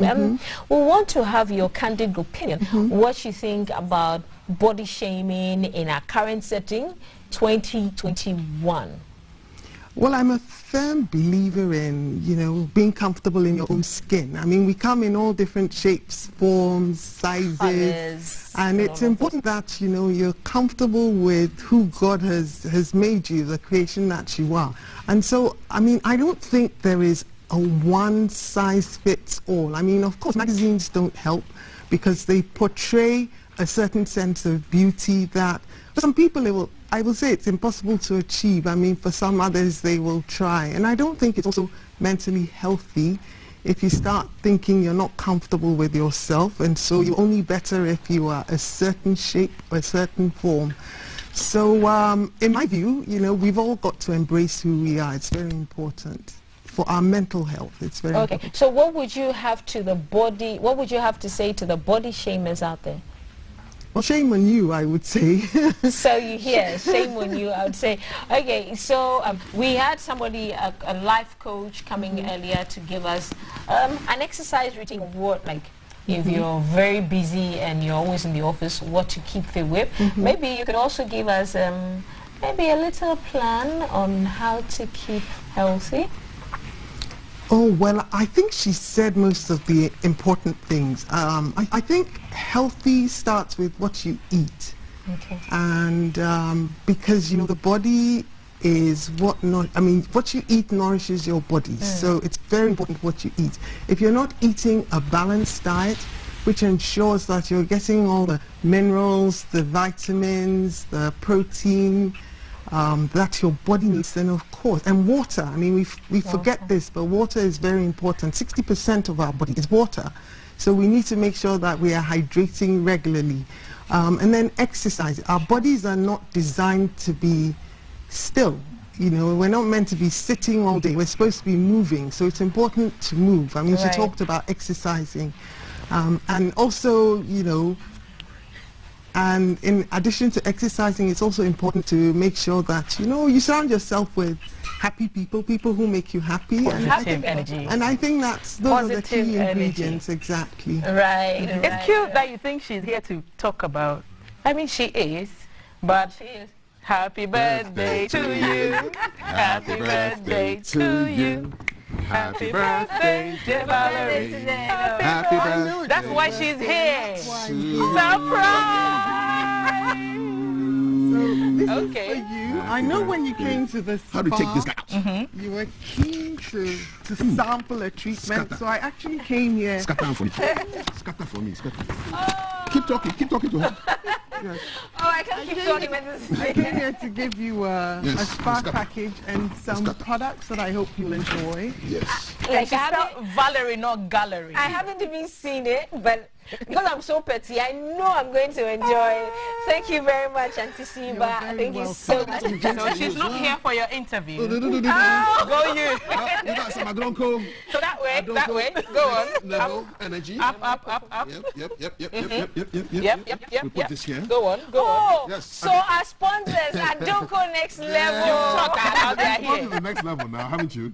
Go on. Go cut the cake. All right. So go. All right, so this goes this way. Where's the camera? This is the camera. Happy birthday. You should show like this. It's a beautiful cake. So this beautiful cake is from your guy, our guy. Guess who? That guy. That's all. Anthony Singer. Anthony, thank you so much. Oh, guys, I cannot cut this cake. I share a birthday with my... Hagar got you the cake. Hagar. Oh, thank you, Hagar. She's the shortest girl in GBC. I'm taller. Shortest? There's somebody shorter than you? Yes. So I share the same birthday with my niece, Zara Owusu. She's 1 year old today. And Zara, happy birthday, sir. You see where my father said, a woman with a knife, don't be too close. So, okay. So, cut the cake. Okay, so, what do you wish for yourself? Happiness, money, lots of love, so that all my frenemies do not come near me. Wishing myself a blessed new year. Yeah. Happy birthday to me. Okay. Hooray! Happy birthday, Val. Thank you, Kika. Yes, indeed. Thank you. Happy birthday, Auntie Siba. Thank you, everybody. Thank you. Thank you for the tree. Thank you for the tree. Yes, indeed. We'll come and get the